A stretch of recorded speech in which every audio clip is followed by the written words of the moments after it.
cow.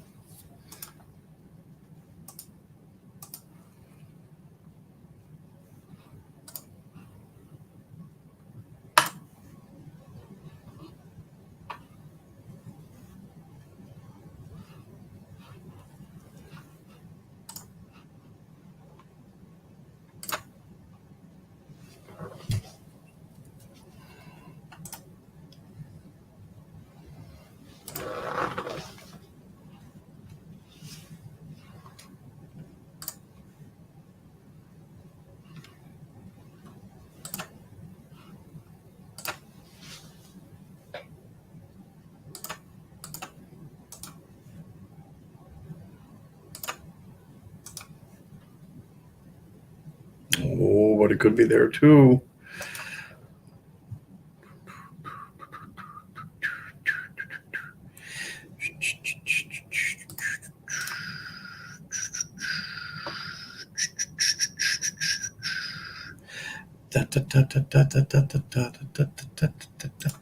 Oh, we're just gonna. Oh, there we go. We just blew it all up because that was a whole lot easier.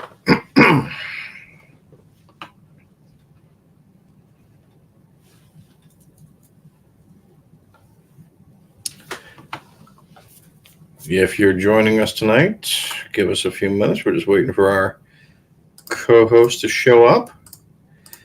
In the meantime, we play the classic time waste game, Minesweeper.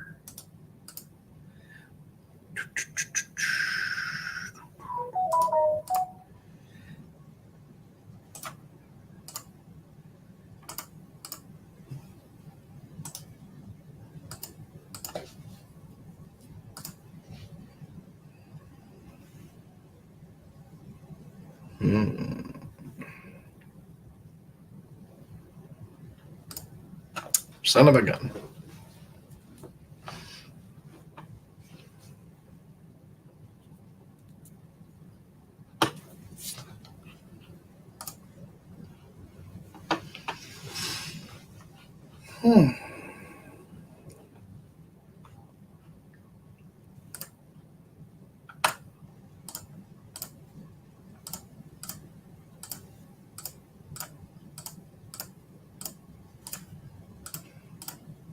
And this is why I would really not do well in a minefield, I guess. Okay.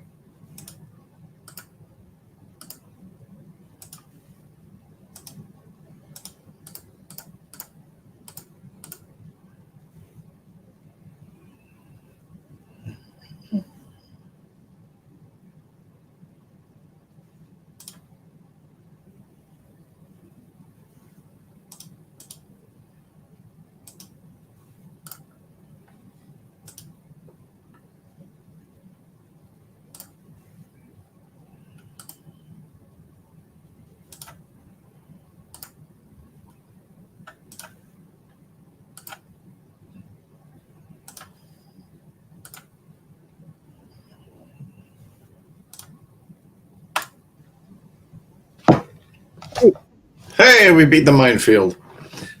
Yeah, that's right. Always tricky. Oh, man. How are we doing there tonight, everyone? Not too bad, dude. Hopefully we got some everyone's out there. Got some hearing in my left ear trying to bring back, but yeah. Yeah. Going back slowly, but yeah, I haven't really got that much back to it. Yeah. I think by Monday it might be back. I can feel it opening up a little bit, but yeah, it's still pretty much shut for all intents and purposes. I've only got one working ear. We'll just call you Mick Foley. Yeah, pretty much. Exactly. Got more teeth than Mick Foley. Well, he does. His ears both work. I think it's just that he doesn't have one of them. Yeah, it was ripped off in Germany or something like that. And match against Vader, wasn't it? Yeah, he got tangled up in the hanging in the ropes, and just kind of. Yeah, I tore his ear right off. Yep. My father told us a story about how when he was a kid, somehow my aunt, his sister, slammed the car door and his ear got caught in it. Oh. And I don't understand how he could have maneuvered himself so that his ear would be in the car door. He was better look for something. I don't know. I don't know when they had a car. Oh, very true.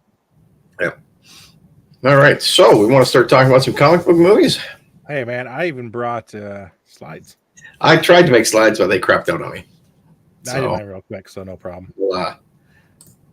I'll do something for some images, but it won't be polished. Okay. And I've moved the wrong window.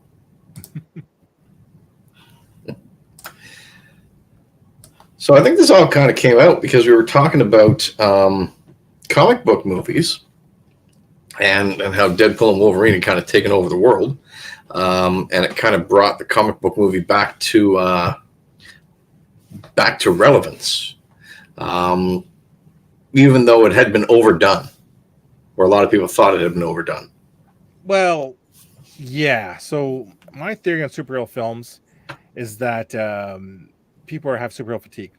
Did a whole hour and a half talk on it, and what it is we've in the next 10 years between 2020 and 2030, we're on pace to have 51 superhero films come out with DC and Marvel alone, and people are tired of superhero films. That's a lot. Yeah, and superhero films, I'm talking about ones that follow the superhero mold. You know, person gets his powers, figures out how to use them, encounters a big baddie, defeats a big baddie ad nauseum. People are tired of that formula over and over. Yeah. Deadpool Wolverine approaching $1 billion worldwide. Its success is because it's a buddy movie. It's a buddy comedy movie. It's not a superhero film. It's a film that superheroes in it. It's a buddy cop movie or whatever you want to call it, a buddy film. Buddy comedy film. Yeah. So if you look at superpowers. Yeah. So if you look at any recent successful superhero film, it's probably classified as something else than basically a straight up superhero film. Yeah. Like the Marvels, well, that's probably a bad example. The Eternals, another bad example.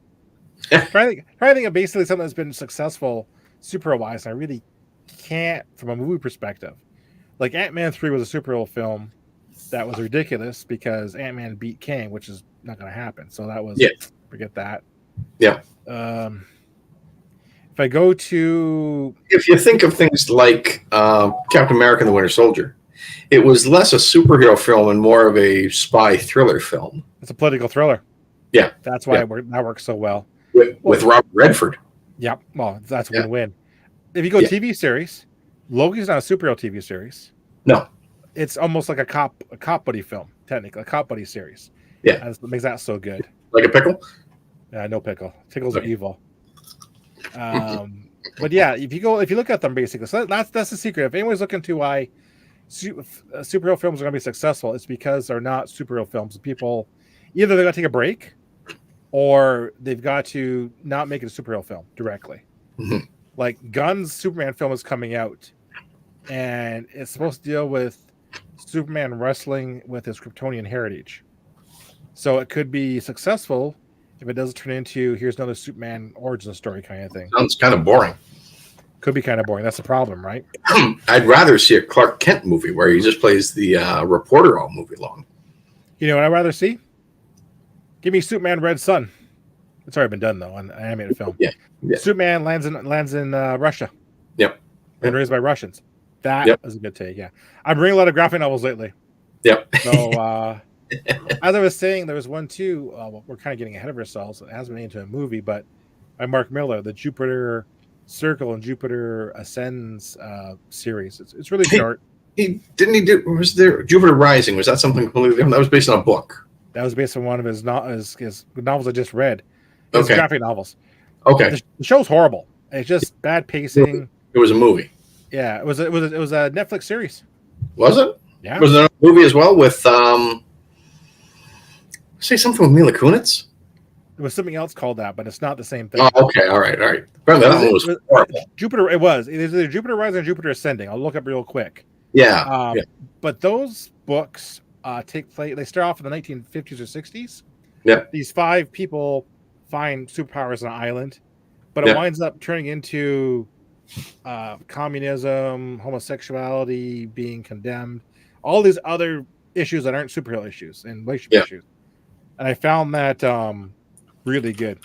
But anyways, like I said, if superhero films are going to be successful, they can't be superhero films solely.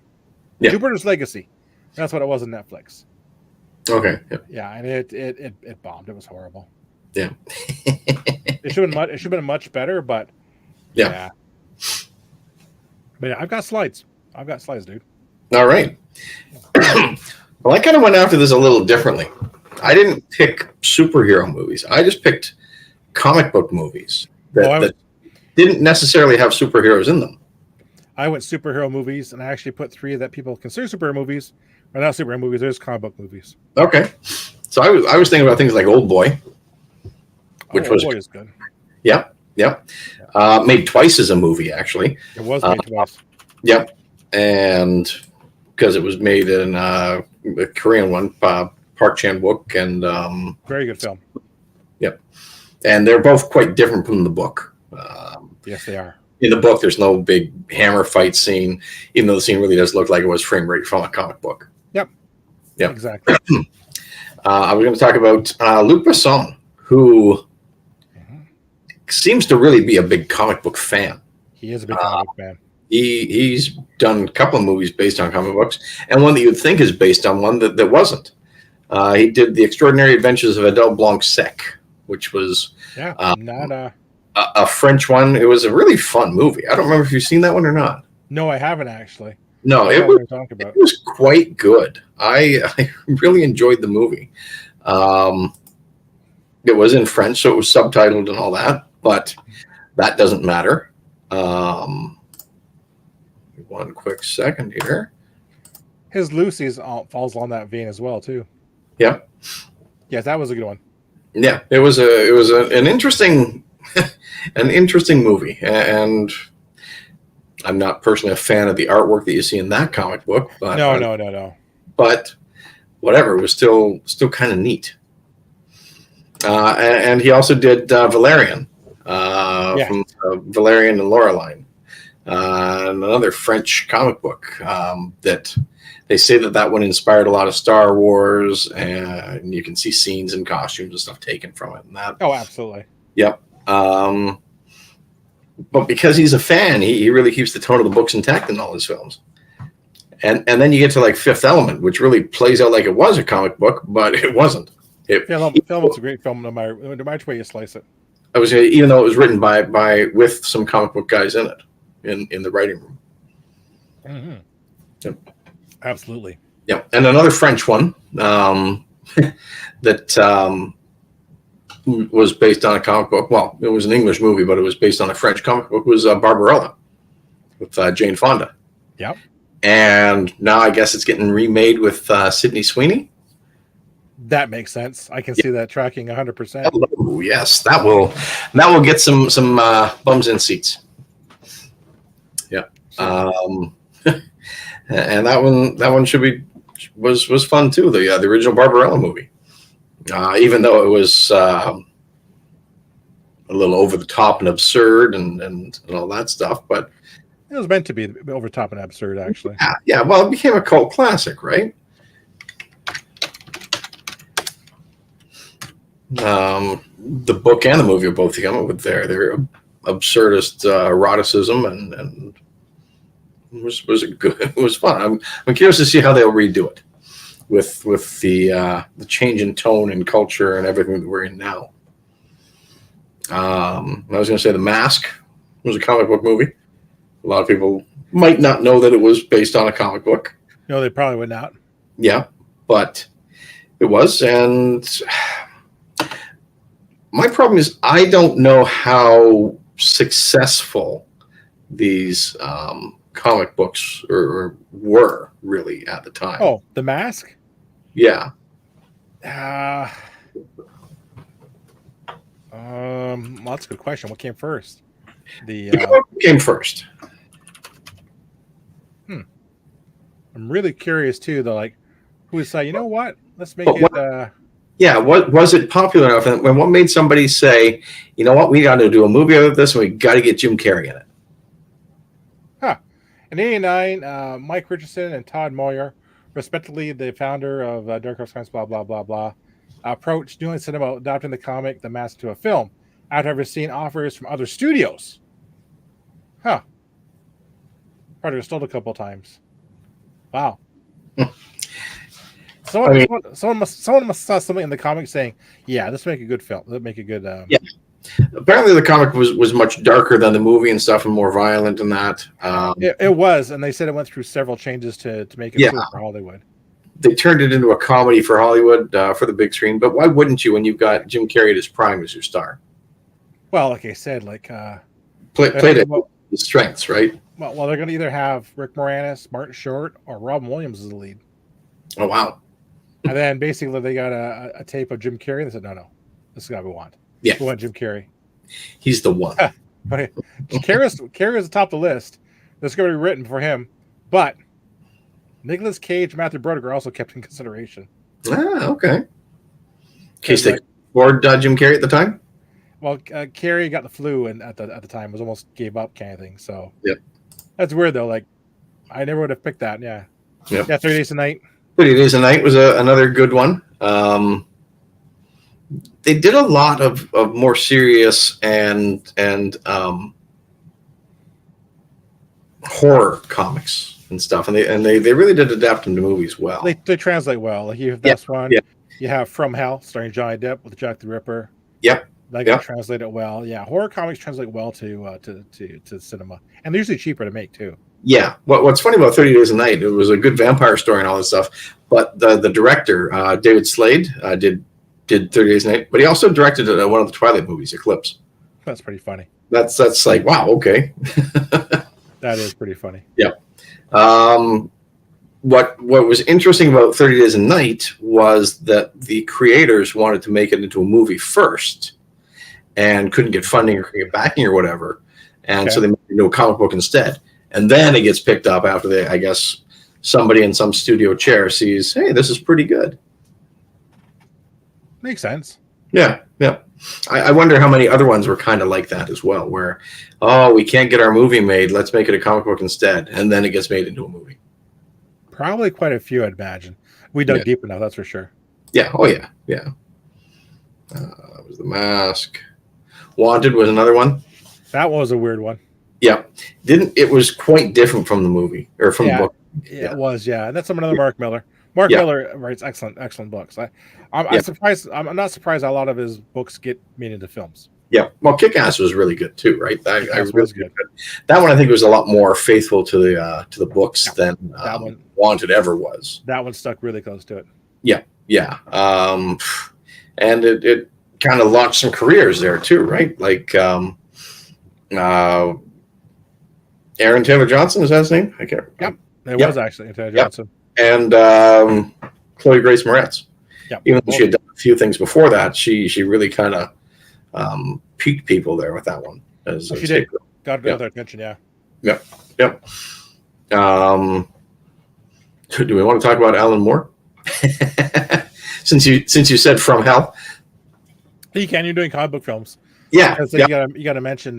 So Alan Moore is, and I agree with him. He says books are meant to be read, not seen. Yeah. So he's basically disavowed all of his stuff that's been turned into film. He hates them. Yeah. Watchmen, V for Vendetta. Yep. League of Extraordinary Gentlemen. Oh yes. That one I could see why. Tipping point for him. I think that was the one where he just decided, you know what, I really hate all this stuff they've done with my things. But what it was is, I think, frig man, how was it? The licensing deal that he struck with the comic companies really kind of torpedoed him. So does it all come down to money after all? Did maybe he just get the cut that he wanted? It's not so much he had the cut. It's basically or the freedom. It's basically that he have his own control over the spin-off products. Okay. Basically. It's basically the comics have the comics. That's why they kind of get made. Like I don't think he's vehemently anti yeah. It says producers Lawrence Gordon and Joseph acquired the rights to Watchmen from 20th Century Fox. After Alan Moore declined to write a screenplay about a story, they did other things. So the way like Moore is really kind of like grudgingly dragged along to Hollywood. Like once he publishes comics, the contracts he signs, the rights get kind of bounced around and stuff for film rights. Yeah. And like I said, he'd love to like not have anything to do with Hollywood if he ever could. Mm-hmm. But yeah, The League of Extraordinary Gentlemen was probably one of the like oh, that's gotta be just to see something like that and just terribly just like broken like that is horrible. It's kind of funny though. I did kind of enjoy parts of it. Yeah. He ended his cooperation with the publisher DC Comics as corporate parent. Yeah. So he was there. He did have a contract with them and was kind of just dragged along for the ride. So League of Extraordinary Gentlemen, not that great. It was fun. Watchmen, that's a comic book like Dune you can't make into a film. That's just hard. Yeah. V for Dinner was pretty good, but still though, I can see why. Yeah. Men in Black, initially a comic. Probably one of the most successful comic books turned into movies. Yep. That the franchise has spawned toys and video games and cartoons and absolutely 4 movies, 5, 4. Men in Black 1, 2, and 3. Men in Black International 4. Yeah. Men in Black International is absolute trash. Yeah. I'll tell you about that one too. Hemsworth and was it Tessa? I forgot what her last name. It was terrible. Yeah. They both signed on after reading the initial script and committed to the movie. The producer wanted to put his name on it and basically rewrote 9% of the script. And said, this is not the film we agreed to make. Wow. They went through with it and it was just absolute trash. So blame the producer. Judge Dredd, yep. One of my favorites. And this was a fantastic movie. Dredd with Carl Urban. Shree loves this film. I love this film too. The one with Stallone did not exist. Should not exist. Well, what's frustrating is the one with Stallone looks like the 2000 AD universe. It does. Yeah. Visually. Everything else about it? Terrible. Like Stallone taking off the character's helmet. Yep. You got that weasel in it. The story actually, I think, was copied from a 2000 AD storyline. Or copied from a lot of them, actually. Yeah. It should have been a home run, but Stallone ruined that. Yeah. I'm not sure why Dredd didn't find a bigger audience. I don't know, but people are begging for Carl Urban's begging for a sequel or for a TV series follow-up because there was supposed to be one, wasn't there? Like a Mega City 1 show? Yeah, they've been trying to do it basically for a while. Back in 2016, they're talking about it. Yeah, 2017 television series, Mega City 1 announced in development. 2017 Urban City was in the stars discussed. It's just been stuck in development now. No. Yeah. I'm going to see what came out at the same time as Dredd because there has to be a reason why Dredd didn't get the love. Yeah. So moving on to The Shadow. So movie release. Dredd came out in 3D as well. So it was kind of at the height of cinema stuff. It was way before pandemic and stuff. And yeah, it was good. Yeah.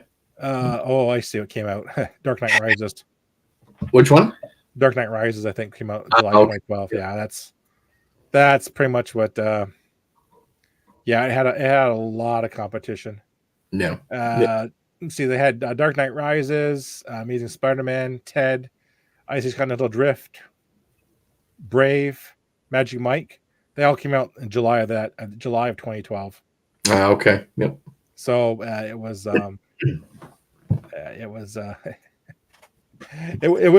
lost in the shuffle. Yeah, which is too bad because it's really worth seeing. The Shadow character is around for, I'm going to say we're probably getting close on 100 years now. 80, 90 years, right? I want to say it was 90 years. Okay. Yeah. Yep. The Shadow. Well, that was 39. That book there, and that I got the graphic of. 37. Okay. Yep. So getting on there. 15 years shy of, so 85 years. 85 years. Yeah. and they've done one movie for it. Yeah, which is kind of a surprise. I like really the movie. enjoyed the movie. I thought it was a lot of fun. We saw it in I did too. theaters, and Alec Baldwin was good. Tim Curry was really good in it. Olympia Miller, I thought, yeah, Ian McKellen. I thought Baldwin nailed the shadow. Yeah, yep, and he nailed Lamont Cranston too. Oh, absolutely. Yep. Rotten Tomato, 37%. Oh, Yeah, critics do not like it. man, what do critics know? Yeah, good question. I liked it. Yeah. another one that I thought was really good and comic book based, The Rocketeer. Yep. That was a good one too. Those were a lot of fun, and I don't know if I heard that they were doing something extra with Rocketeer now, another one, or It keeps getting bounced around. yeah. I mean, really, a lot of these properties, it's better just to read the follow up books. More than anything. Yeah. I think the Rocketeer had problems, challenges with Robin Hood, Prince of Thieves came out that month too as well. Yeah. And of course, a little film called Terminator 2. Yep. Came out right after that, and it kind of killed any momentum on that one. Yep. Yeah. Yep. So I'll give you mine. Yeah. Yep. You'll like this one here. So I stuck with superhero films. All right. Straight superhero films. And so here we go. Return of Captain Invincible. Alan Arkin, Christopher Lee. It was 84. And basically, Christopher Lee plays villains come back. They need to find Captain Invincible to defeat him, who's kind of like retired, whatever. And he can't fly. He has to take Dramamine to fly and stuff like that. It's hilarious. Christopher Lee does an amazing music number about liquor. Yeah. Great superhero film. If you haven't seen it, you got to look at it because it's just crazy. Alan Arkin is Alan Arkin. Like, he's trying to fly and he goes, "Turn it off, I'm getting sick." So I saw this one, my recommendation, my buddy. It's absolutely hilarious. The Credibles. Yeah. One movie, excellent movie. Written by Brad Bird. Yep. Seemingly very influenced by the Fantastic Four. Yep. It came out the same time as the first Fantastic Four with Ian Gufford and Jessica Alba. Yep. It actually came out before it. The studio was so embarrassed they went back and redid a lot of the effects for the Fantastic Four. Again, this one is a good example of a superhero film having superheroes, but being more about family and stuff like that. Yeah. And personal favorite of our family. They really nailed it all. Yeah. Brad Bird's excellent. Yeah. Yeah. Yeah. And I love 1 and 2. They're both good, but I still watch this one. This is a hoot. Yeah. Yep. Like, honey, where's my super suit? Craig T. Nelson was great. They're all great. Yeah. Yeah. I love them all. And is it Jason Scott Lee as Syndrome? They're all great. Yep. Oh yeah. So this is like the top tier. Yep. Sky High, another forgotten Disney gem that still holds up. I'm sorry. It's great. I love Kurt Russell. He cracks me up. They're all good in this one. You got there's one that I just thought about. I don't remember the one with Tim Allen. I don't know if you're going to mention it or not. No, I didn't put it in there, but you're right. Zoom. Zoom is another super. I don't know why they made Zoom. Zoom, I don't like because the kids love Zoom. I didn't. It was like there's another copy of Sky High. Yeah. So it was a little weird. So they had So Tim Allen's character was a part of an initial superhero group that was in a training facility. Yeah. An accident happened, and his brother got stuck in a vortex and he lost his powers. They bring him back, and it just is a pale imitation of Sky High. Okay. It just felt weird. Sky High is fun. Sky High is fun all around. They have all sorts of fun, like Bruce Campbell is Boomer the coach, Yeah. and Kurt Russell goes, "It's Boomer, isn't he? He's mad he's out of there." And then the whole sidekick superhero thing. Was Linda Carter in one of these sort of movies? She was in this one. She was the principal, Shining Star. I couldn't remember which one she was in. Yeah, she was great in this one. Yeah, and also your man, buddy, he's in this one too, as All American Boy. Which one? Sam Rockwell? No, shoot, Kids the Hall guy. Sorry. Oh, Dave Foley. He teaches sidekick as All American Boy, and he is hilarious. Oh. He goes, "Oh, you're Scott's kid. Did he mention me? Talk about the scrapbooks I made, and but it's funny. And like I said, if you don't have kids, it's like easy watch. And, It would be available on Disney Plus, I assume. yeah, it is. Yeah. I crack up this one every single time. I still watch it. It's funny. Dave Foley is my celebrity lookalike audience, if anyone of those is curious. Yeah. So it's good. Mystery Men. Love Mystery Men. Like I said, I realized we didn't do well watching The Critical Eye about all the flaws as a film, but enjoying it straight as a story, I love it. It was before its time because superhero movies were not a thing when it came out. Because it came out, what, like 94? Yeah, but there's... Like that. And it was a perfect parody and satire of a genre that hadn't really even started yet. Well, the problem with this one is it's not a good technical film. There's a lot of plot and pacing, and it's really not put together well. What an incredible cast, though, eh? What's that? Oh, what an incredible cast! Ben Stiller, Tony Shalhoub, Janine Garofalo, William H. Macy. There's no Tony Shalhoub, man. It's Hank Azaria. It was Tony Shalhoub not in this one? Nope. Hank Azaria, Greg Kinnear, and of course, I forgot. For some reason, I thought Tony Shalhoub was in it. If you think he was, but no, I was the other one too. Crap. Who? Jeffrey Rush as the villain. Shows as wide range, but it wasn't bad. But like I said, there's just something about it that just missed a bit. And now, like I said, it is a cult film. Yeah. Like I said, there's so much thing about this that just works on. I love this. Like, this is a film I absolutely enjoy watching. Sometimes you have to bomb first to become a cult classic. Yeah. Yep. The Shoveler, like Paul Rubens as a spleen, where he's like farting going all across the coals, crack me up. Yeah. And like I said, they're all and the chemistry between Stiller and Garofalo is just absolutely hilarious. Yeah. I love when she's talking to the bowling ball. Is this it? I'm go back to bed. You know. I gotta watch this one again. I haven't seen this one in a while. Yeah. Like I did the DVD for that one. Yeah. It is a cult, but technically flawed. It came out, but like, man. Yeah. What a swing for the fences. Yeah. Tom Watts too. Like, oh yeah, put Tom Watts in the film. Yeah, why not? Blank Man. Nice. The Wyans are rising their popularity. So this guy who is a little bit of a kiddish mentally, makes a lot of superhero gadgets, becomes a superhero. It's a Wyman film. That's all it is. It's a Wyman vehicle. Yep. Wayman vehicle. Yep. The Phantom. Come on, man. Billy Zane. Again. And Catherine Zeta-Jones and Christy Swanson. You know what kills me about this film? This is a film I think that came out too early. Yeah. Because I like this film. Yep. And it never found an audience. Like, it was like, forget it, basically. No, it didn't. And that's too bad. Did it come out too late, or did it too early, or did it come out too late? Because there had been no Phantom stuff published or aired or anything like that in decades, really. And did people know who the Phantom was?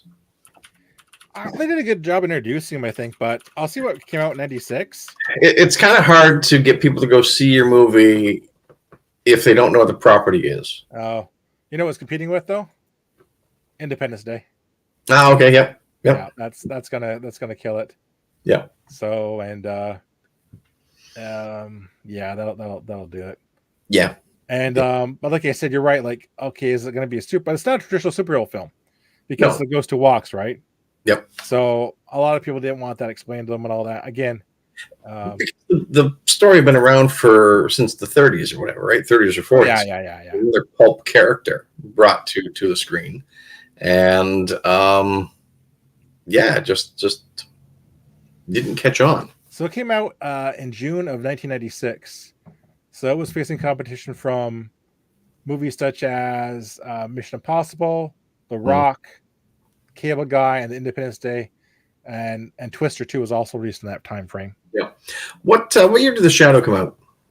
Shadow came out, I think, I want to say 91? No. 94. Say 94. Same year? 2 years earlier, I think. This was 96. Okay. So I did rewatch The Phantom not that long ago. Okay.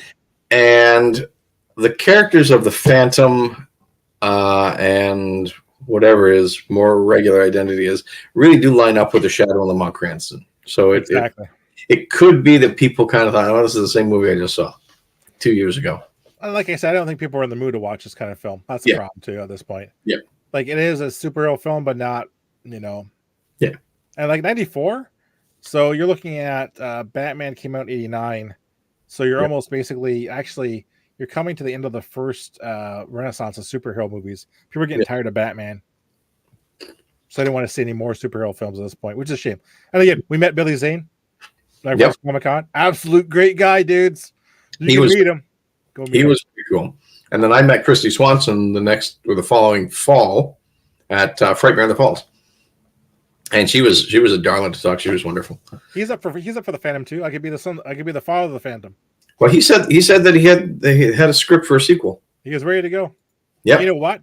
He looked like he could do it too. He still looks in fantastic shape. Especially as a father. Exactly. Even still though, he doesn't look that old if you ask me. No, I mean he could probably go still with the mask and all that stuff on. Oh yeah, exactly. Kick-Ass, of course. Built into the bodysuit. Yeah. Exactly. Kick-Ass. Again, Mark Miller property. Not a traditional superhero film. Nope. So again, that's why I think it also did quite well. It was not afraid to go against the grain. And then it parodied a lot of superhero films too. Yep. And it was faithful to the material as well too. It stuck pretty close to the comic. It talked about him kind of being like Wolverine, and it talked about him. Big Daddy was a Batman spoof. Exactly. Yeah. And remember Spawn? Yep. Todd McFarlane and Charlie Sheen's dad. Martin Sheen.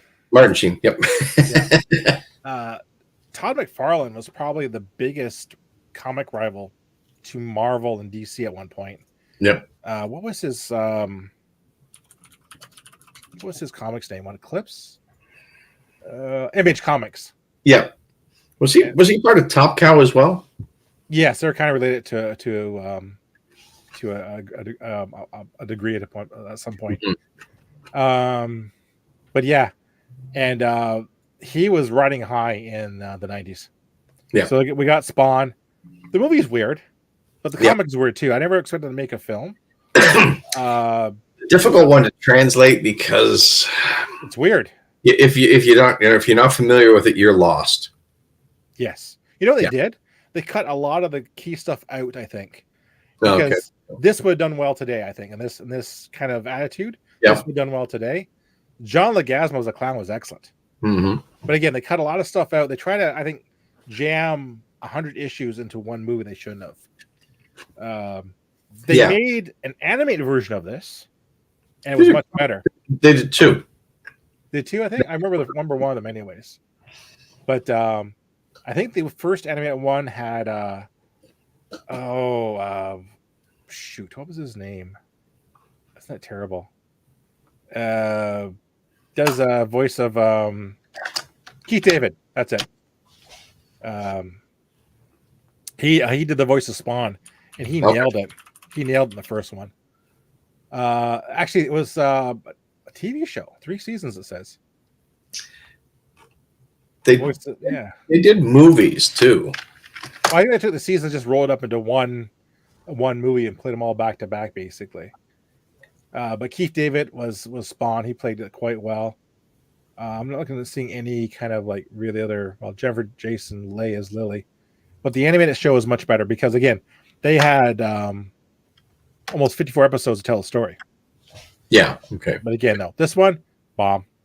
Again, like I said, no one got it. No one knew what was going on. They relied upon fans saying, "I'm going to show up in droves." Well, no, you're number 3 for a reason. Yeah. Spawn 2, Keith David was the voice. Yep. And they did Spawn 3, The Ultimate Battle. Yeah. Another animated one. Yeah. Yeah, like I said, all good. I recommend them all. Yep. Skip the film. John Leguizamo was great. He suffered in that clown suit for a long time, but he was great. Yep. He nailed his part. Yep. Unbreakable. Okay. Yep. Yep. Again, it is a superhero film. Yep. Spoilers, I haven't seen it. And also an M. Night Shyamalan film. But it doesn't become a superhero film until like the last few minutes. Well, his son keeps saying he's a superhero, so that's what it comes, right? Yeah. And you find out that Glass is a super villain. Yeah. So I've seen them all in the series, even the last one. And man, I wanted like the last one so much. Yeah. Because it was almost there. And then I didn't like the ending. Samuel L. Jackson was fantastic. Yeah. In all of them. But yeah, this one, yeah. It came at a time when Samuel L. Jackson wasn't overexposed yet. No, he wasn't. And this character, Mr. Glass, is excellent. Yep. Like I said, I want to like the last one so much, and it just missed the boat. I like the ending, unfortunately. Hancock.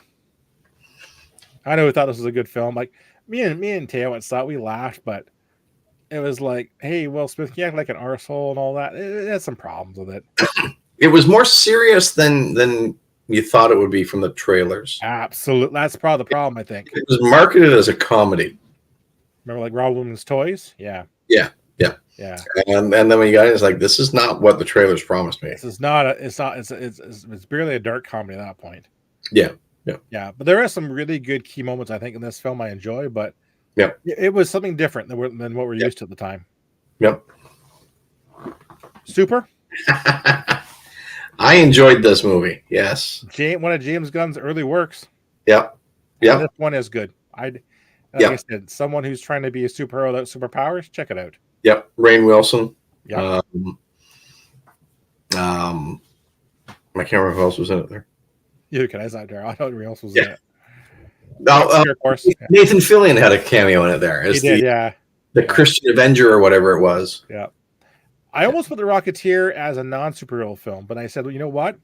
If Tony Stark as Iron Man is a superhero, then so is Rocketeer. He flies. Well, I was thinking this is more one of the action adventure serials, right? And he fights crime of the 30s. So you know what? I'll put it in the category. Yep. Great film. Yep. Still found audience. It got overshadowed by Terminator 2. Great soundtrack. Jennifer. It's a little long though. Yeah. The adult. Yeah. We're fantastic. It is slow though, so it does take it's longer than it has to be. But yeah, still good. And here's the films that people think are superhero films, but aren't. I got three of them quick. Anyways. I say, like, Billy Campbell really should have become more after The Rocketeer, but he really hasn't done a whole lot, right? No, he didn't. Which is too bad, because I enjoyed him in that. Yeah, he led the film well, 100%. Yeah. So Darkman, people call it super. It's not a superhero film. It's about a guy getting revenge after having a horrible experiment. Yeah. Sam Raimi film. Yep. With Liam Neeson. Really good film. It is a great film. Please watch it if you haven't seen it. It is Liam Neeson at his best, off the hook, having fun. Yep. And it is a sane film too. And Sam Raimi having fun. Oh, absolutely. It's a great film. Yeah. The sequel is not as much, but I don't know why they made a sequel, but they did. It was absolutely funny. Yeah. The first thing they did was bring back the villain after exploding the helicopter. Yeah. The Crow. The Crow was a comic turned into a film. Great film, Bradley. Absolutely fantastic film. And it launched a whole bunch of I don't want to say sequels, but I'd say sequels. Yeah. I don't want to say sequels, but I guess they are really. Yeah, Crow sequels and stuff like that. One franchise, right? Yeah. And apparently they're going to do a remake right now this year, right? It's coming out. I saw the previews. Not impressed. Yeah. Well, I don't think it captures the spirit of The Crow. I think it misses the point altogether. I haven't watched too many remakes. And this one here is a little bit troublesome because it's a remake of a movie which was spawned by a comic book. So it can't deviate too much from anything.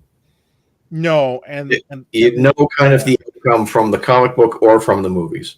They don't, what I see in the previews, but they add stuff to modernize it, which they don't think they have to, because The Crow was set kind of in a near future kind of state kind of thing.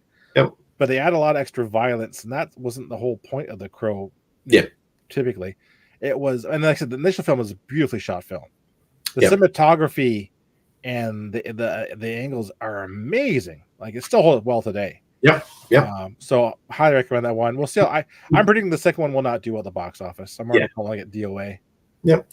And the first one, the producers and everybody else did a very good job working around the death of Brandon Lee in the movie. They did. Absolutely because did. That was a heck of a hurdle to get over. The good news was most of the scenes already done, but still though, still, man, Something you got to do and something you have to figure out. Yeah. Yeah, the music, everything. Like, there's a lot about this film that works, and I wish It was we the get- perfect 90s music soundtrack. Yep. Yeah. I wish we get more love that does. I think it gets forgotten. Yeah. And Yeah. I think if people watch it today, they would enjoy it. I don't think it's forgotten. I think the problem was that it was out of print for such a long time and very hard to get on DVD or Blu-ray. That too, I think. Yeah. That too. Yep. Physical media does prolong the life of things.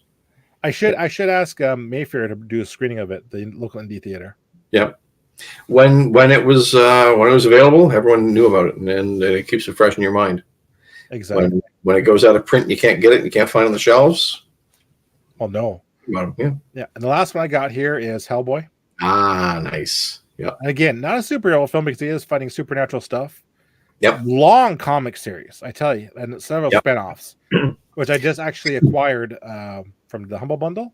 So I've got all the Hellboy comics. I've got all the BPRD comics. Yep. They're all good. I really enjoyed the animated follow-ups to this. They were really, really good. They were bang on. And they had Ron Perlman do the voicing. Yep. And so was Samuel Blair too. So I think the one with that one is the animated ones is the actors can focus more on their lines and instead of worrying about hitting their marks and stuff. Yeah. And they're good. The animated ones I love watching both of them. They're really good. Storm of Swords. Yeah. Yeah. I get that one too. The Blur or something, whatever. Yeah. They were both really fun. Yeah. So like I said, I haven't watched the remake with David Harbour. Yeah. They're remaking another one I heard too. Really? Yeah, that's I heard. But again, the remake with Harbour, like no offense to Harbour, again, I have this saying now: it's a film that no one asked for. Yeah. You know, if someone was hankering for a remake, sure, but no one's asking for a Hellboy remake. Were they doing it just so they could continue the rights? Quite possibly. That's the other thing you have to consider. Oh, right? Speaking of which, I got this one in. How about good old Dick Tracy? Ah, yes. Warren Beatty's still pumping something out every 9 months to pretend he's still Dick Tracy. Warren Beatty has so much spite. They will let him do a sequel. He can maintain the rights as long as he does a film every couple of years. So he always does a Dick Tracy reflection or documentary, like a quick 30-minute thing, and calls it the film and maintains the rights for another friggin' another 10 years. I'm good. He has been doing it. I forget for how long. Well, the movie came out in the 90s, right? So I'm looking at when he last did it. I'll say it was like 91, the movie. Because I know he's done it, like, just recently did it. And he got the friggin' coat. And he just really did, actually. Yeah. Oh, yeah. That guy is the king of petty. And like I said, he is so angry. I don't blame him. No. Let him be. I'm trying to look it up here. Dick Tracy came out in 1990. Okay. Yep. And I'm trying to think how, like, I really just saw it just recently that as long as he keeps making these little things, he does these little stupid little, these little stupid things to say, I'm going to keep doing it, basically. I love it. So Warren Beatty could come on our show here right now in Dick Tracy costume, call himself Dick Tracy, and extend the rights for another 5 years, 10 years, whatever it is. Yeah, that's what he could do actually too. That would be awesome. Let me see here. I'm looking at the legal issues now. Beatty purchased the Dick Tracy film rights in '85 from Tribune Media Services. Authorized 8, claimed in 02. Yeah, so that has been kind of like legal issues and all that. Yeah, but basically he's kept it all that. Let me see here. He approached Tribune in 2004 to sell the situation. The company said it had met the conditions to get the rights back. So it went back in 2004, technically. Wow, okay. Yeah. That's what it says, though. Yeah. Wait a minute. Disney had no intention of producing a sequel, rejected Tribune's claim, and gave back Disney most of the rights in May 2005. Oh, my God. Beatty's lawyer in the original 85 agreement said the original 5 agreement with Tribune and negotiated to allow Beatty the chance to make another Dick Tracy film. He believes the would be Tribune believed the would be settled quickly, and with common death that to be developing their own sitcom action, they dragged it out and out and out. So he sued Tribune. Tribune went to Chapter 11 bankruptcy, and, and it just went on. The lawsuit's been going on since like 05. Oh yeah, Turner Classic Music broadcast Dick Tracy's special, and basically, that's what it was basically making the film and all that. Oh my god, I'm reading through this here. Summary Judgment 2011. 2011, he said, I'm going to make it a sequel, so let me have the rights kind of thing. 2016, I'm going to mention a sequel. 2023, aired Dick Tracy special. Tracy zooms in. A 30-minute television special, so not a $20 special. Because this is mostly a Zoom interview featuring Baby making appearances, Tracy and himself. Oh my god. Yeah, so basically, he fought with Tribune for almost 20 years. Yeah. Over the rights, and basically, he's managed to somehow hang on the rights. Basically, man, if that's not petty, I don't know what petty is actually. I don't know if that's petty or awesome. Well, what did it say here? Based, what's one of those great quotes here? Tribune is a big, powerful company. I think they just run roughshod over people. They picked the wrong guy. He said. Oh my god. So I think he sells the movie rights, I think. So is the first Dick Tracy movie available on Disney Plus right now? That's a good question. Yeah. I would say so, because Disney owns that property technically, right? Yeah. Yeah. That's a good question. I'm gonna look real quick here. Yeah. Actually, my phone. Well, then again, though, I'm curious though, because like I said, there seems to be a whole legal wrangling over the rights, which is that's what I'm wondering. Is there a chance for anyone to still see the first Dick Tracy movie now? Apart from physical media? Yeah. Okay, so the rights should lie with, well, technically BD and Disney. Let's see here. I gotta log on, of course.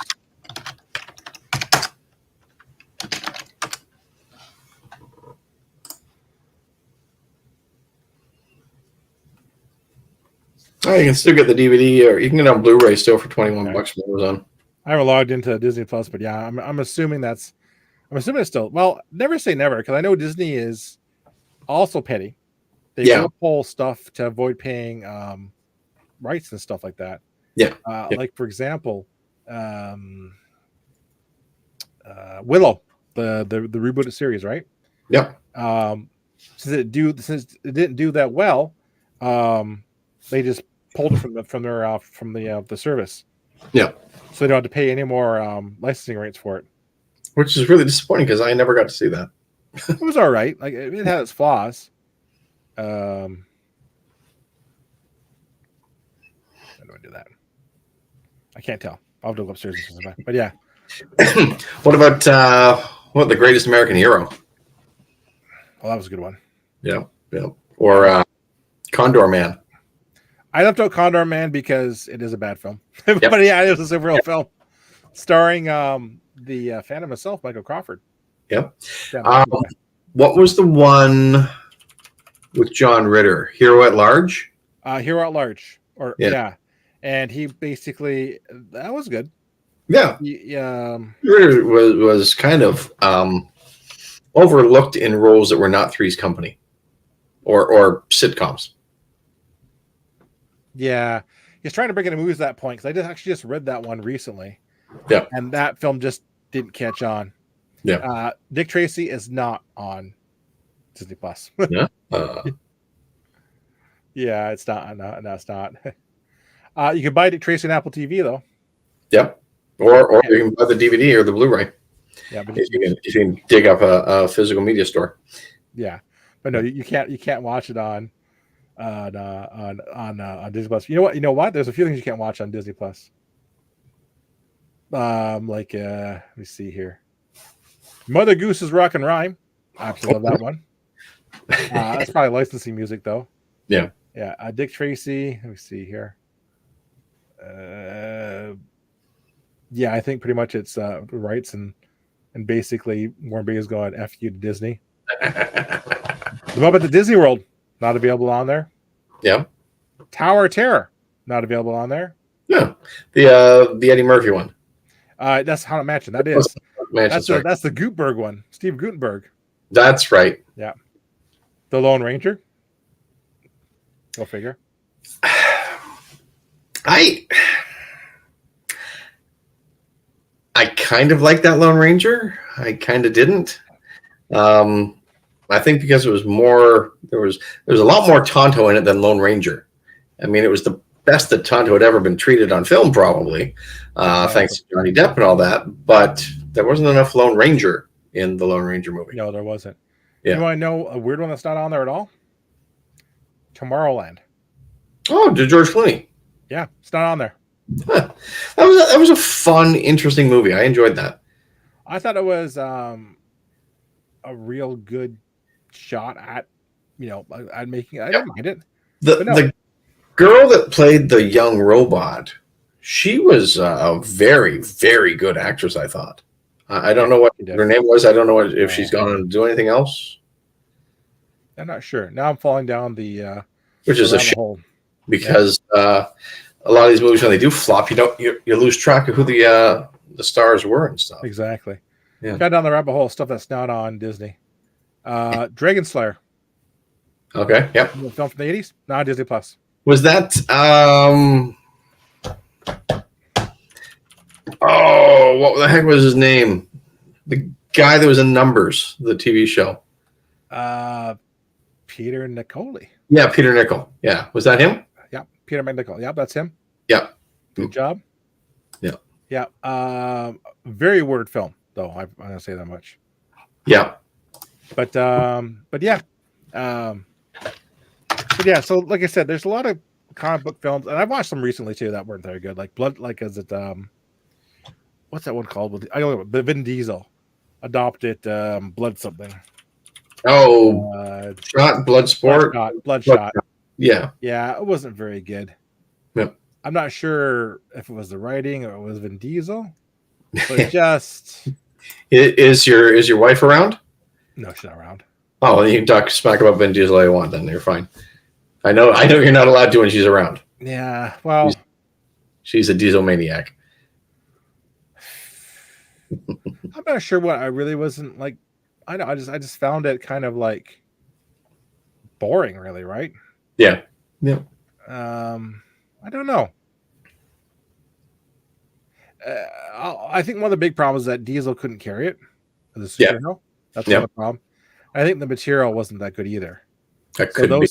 Those two together just made it. Even Street that was a flat film. Yeah. So it was not basically something I was impressed by. But that's the ones I can think of in recent ones I've seen that was superhero wise. Yeah. That were not Marvel or Disney or comic book heroes kind of thing. Yeah. So to be a good comic book movie, do you need to have Disney or Marvel behind you, or have we decided that you don't? You can just do a good property and really adapt it well. Exactly, and just tell a good story. The benefit of having Marvel Disney behind you is those stories are probably so well known for so long, or at least the characters are. Yeah. However, look at Eternals, because they've been around forever, but that movie pooched because I think it was part of the movie, and the Eternals weren't very interesting characters to begin with. Yeah. The Guardians were done properly because James Gunn introduced them. He didn't know anything about them. He introduced you through them as the film went, and you just kind of went along for the ride. It was nice that Marvel would take a chance on some of these lesser known heroes. Like the first Ant-Man movie was really good. Yep. Again, well, great because you'd have to know a lot to go along with the ride, right? Yep. So adopting a non-Marvel DC property, you have that's your first challenge is how can I introduce this character to somebody? Yeah.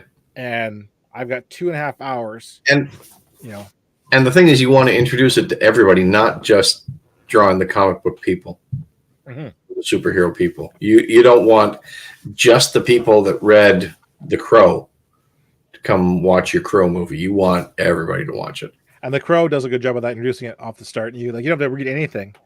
Yeah. So look at Spider-Man. The last couple of Spider-Mans, they just jump in the action because everybody knows who Spider-Man is. Yeah. No one wants to see Uncle Ben die again. Yeah. So if you're going to adopt a comic to go to the film, you've got to find a comic that basically would work the format that you don't. That if it's 10 volumes, you better hope that first volume. Look at Hellboy. easy to say, here's where he came from, here's what he's doing. You do that all in 20 minutes. Here's Hellboy. Gotcha, kind of thing, right? Where, as you said, look at Spawn. They try to grind so much into that first half hour, like almost 40 issues, 30 issues. It was a mess. Yeah. So that's one of your challenges adopting a non-Disney or DC property is that backstory. Yeah. And you can do it, but that's one of the challenges. Yeah. Trying to think of anything that on top of mind that's independent, really. That wasn't Marvel or DC that really sung, and I really can't. Sunk or sung, like really, like, oh, that's really good, Like the biggest one, I guess, that we kind of forgot to mention was Ninja Turtles. Yeah, that's true. Yep. They're superhero films, and like I said, the 1991 was easy. Splinter told the backstory in 50 minutes. Yeah. And people already kind of knew who they were. They're Ninja Turtles. The end. Well, because they had the cartoons out of the time too. Yeah, exactly. Yeah. So they had that, but still, it was that's a very easy. If you got someone with a very complicated backstory, works great in comics. Yeah. Not so good on film. Do I want to see a Punisher movie? How much of the movie are they going to backstory and tell me how he's the Punisher, or do I just want to watch John Wick, which they filled his backstory in 20 minutes? Yeah, exactly. Yeah. Of course, the Punisher show was good, and some of the Punisher films weren't bad. Sure, but good, yes. Yeah. The movies. No, but you really tell some of the films that are weighed down by telling this entire complicated backstory. You saw Deadpool and Wolverine? Oh yeah. I guess somebody's upset that I guess somebody else played their character in there. Certain Mr. Another Diesel character, a certain Mr. Kevin Nash. Yeah. Yeah. He was more upset that he didn't look anything like the Russian. Yeah. Yeah. Yeah. But the twist of the film, though, it is a multiverse film. So there are multivariants. There's multiple Russians. Yeah. Exactly. Yeah. I think he's just mad he's not getting out of that $1 billion. Yeah. Because how old is Kevin Nash? He's gonna be almost 60, I think. Let me look up Nash's age. Oh, he's gonna be more than 60. We're almost 60. Oh, okay, then maybe 70 then. Kevin Nash is 65. Okay, all right. It's been a hard 65 though. Well, yeah, exactly. Yeah, I saw that.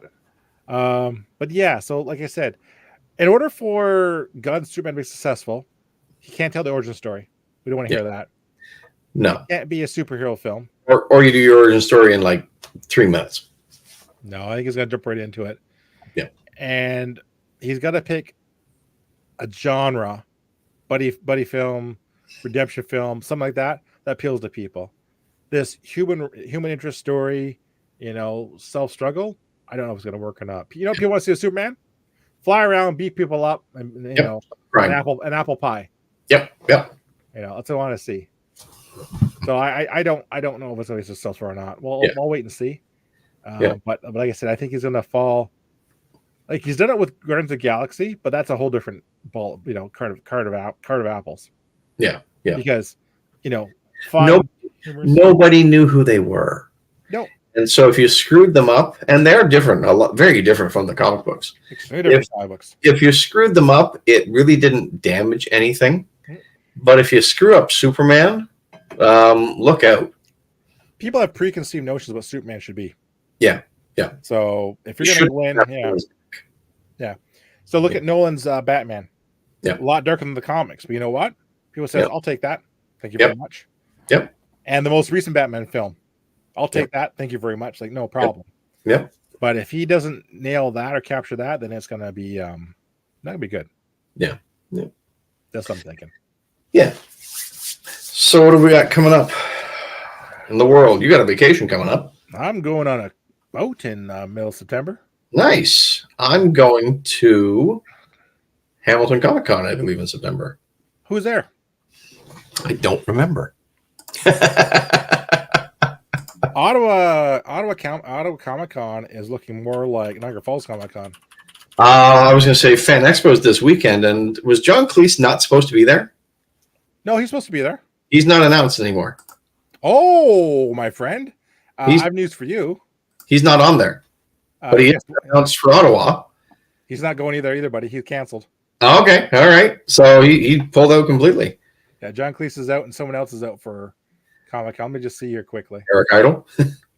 No, but another Ottawa Comic Con guest. I know John Cleese is out. Another one, someone went, oh my gosh, I can't believe they're also out. So September 21, 22. It's only a 2-day convention for Hamilton. We got Lou Ferrigno, Yep. Hulk, Robert Carradine, Curtis Armstrong, Donald Gibb, Revenge of the Star reunion, Amanda Bierce from Married with Children, Sean Patrick Flannery, the young Indiana Jones and Boondock Saints, Bam Margera, Marky Ramone, Catherine Sutherland, the second Pink Power Ranger. Okay. David Fielding, who was Zordon. John Morris, the voice of Andy from Toy Story. Richard Karn and Debbie Dunning, a Home Improvement reunion. Don Dinninger, who plays somebody from Star Wars. Tamara Carlson Wilson and Mark Brian Wilson. These are some puppeteers. One was a puppeteer for Grogu. The Mark Brian Wilson did Slimer and the Ghostbusters. Billy Bryan, who was the Stay Puft Marshmallow Man. Simon Wright, drummer for AC/DC and Dio.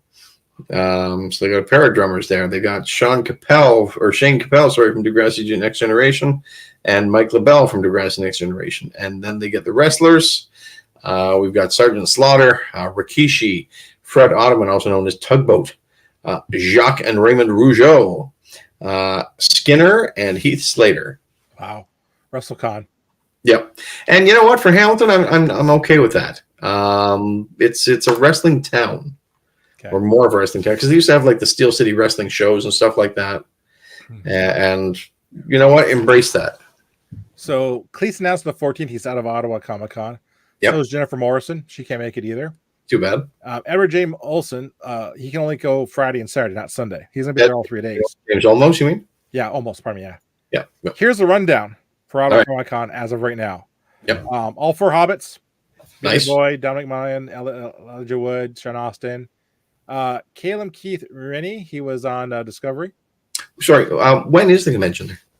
Let me see. It's a good question here. Let's see here. September 6 to 8. Okay, all right. So 2 weeks. Yep.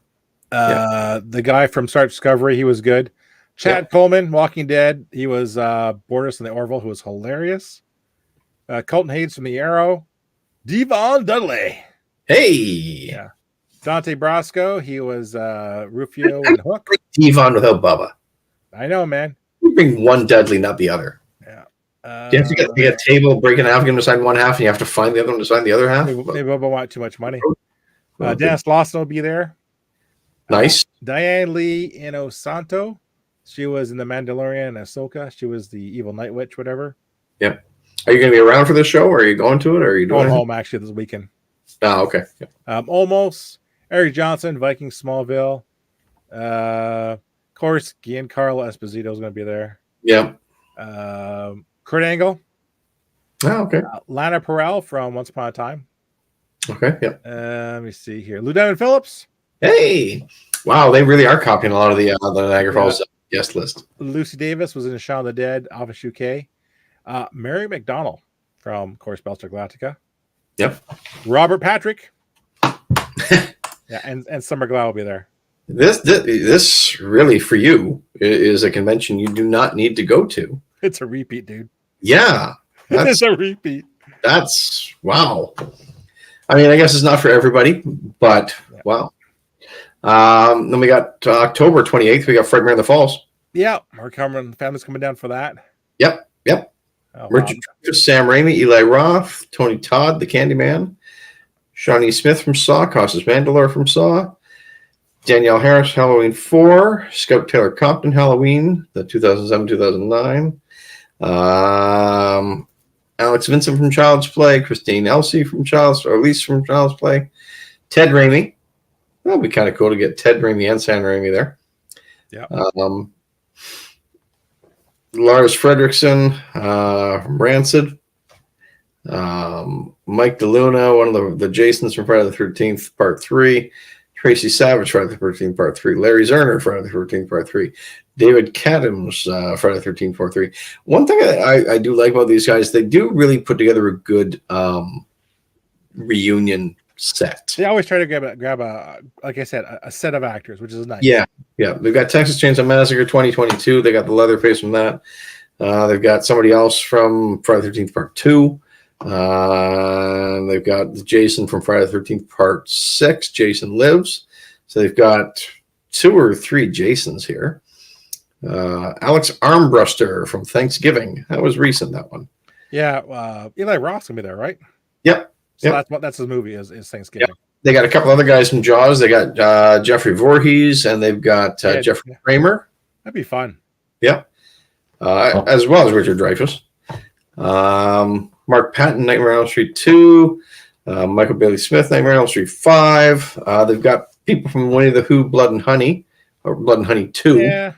And they've got Killer Clowns from Outer Space reunion. Looking forward to that one. Harold Blank, Mike Martinez. We're both a couple of clowns, and you've got Suzanne Snyder and you got Grant Kramer. Hardly wait to see that. That'll be really interesting, yeah. And they got 3 more people from Thanksgiving. Yeah, it should be a pretty interesting show. That's a pretty good stacked lineup there. Ottawa's gonna be expensive if you want to go get an autograph. Yeah. So guess the price of the Hobbits.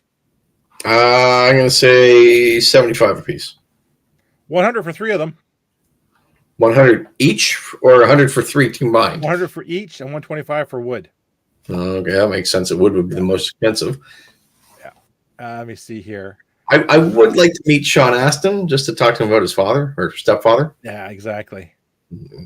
I'm a little surprised that Chad Coleman bored us. That would be kind of cheesy and cheap to go do that, though. Like, hey, yeah, you're cool too, but tell me about your dad. I love the Addams Family. Gomez was awesome. The Walking Dead, Orville. Oh, he's Clyden. He wasn't even Vortis. Not even the good one.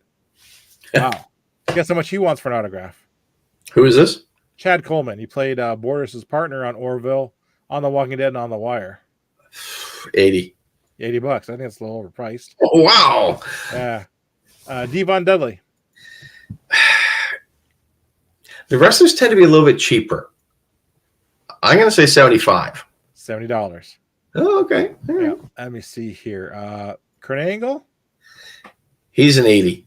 He is an 80, correct. Yeah.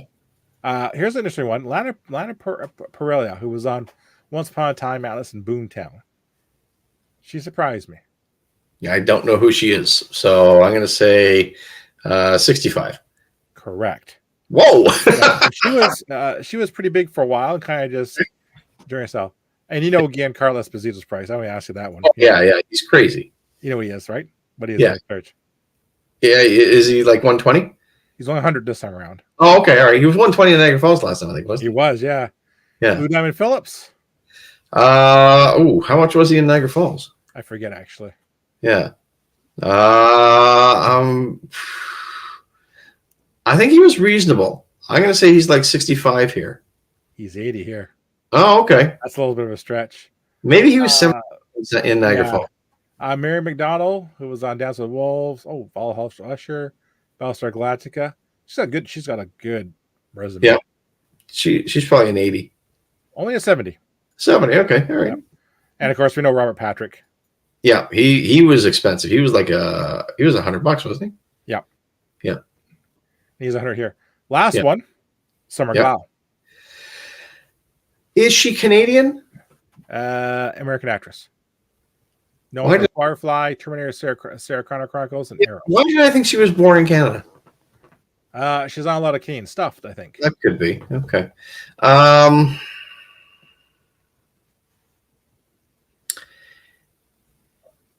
Did she do Niagara Falls? No, she hasn't. No, she has not. No. I'm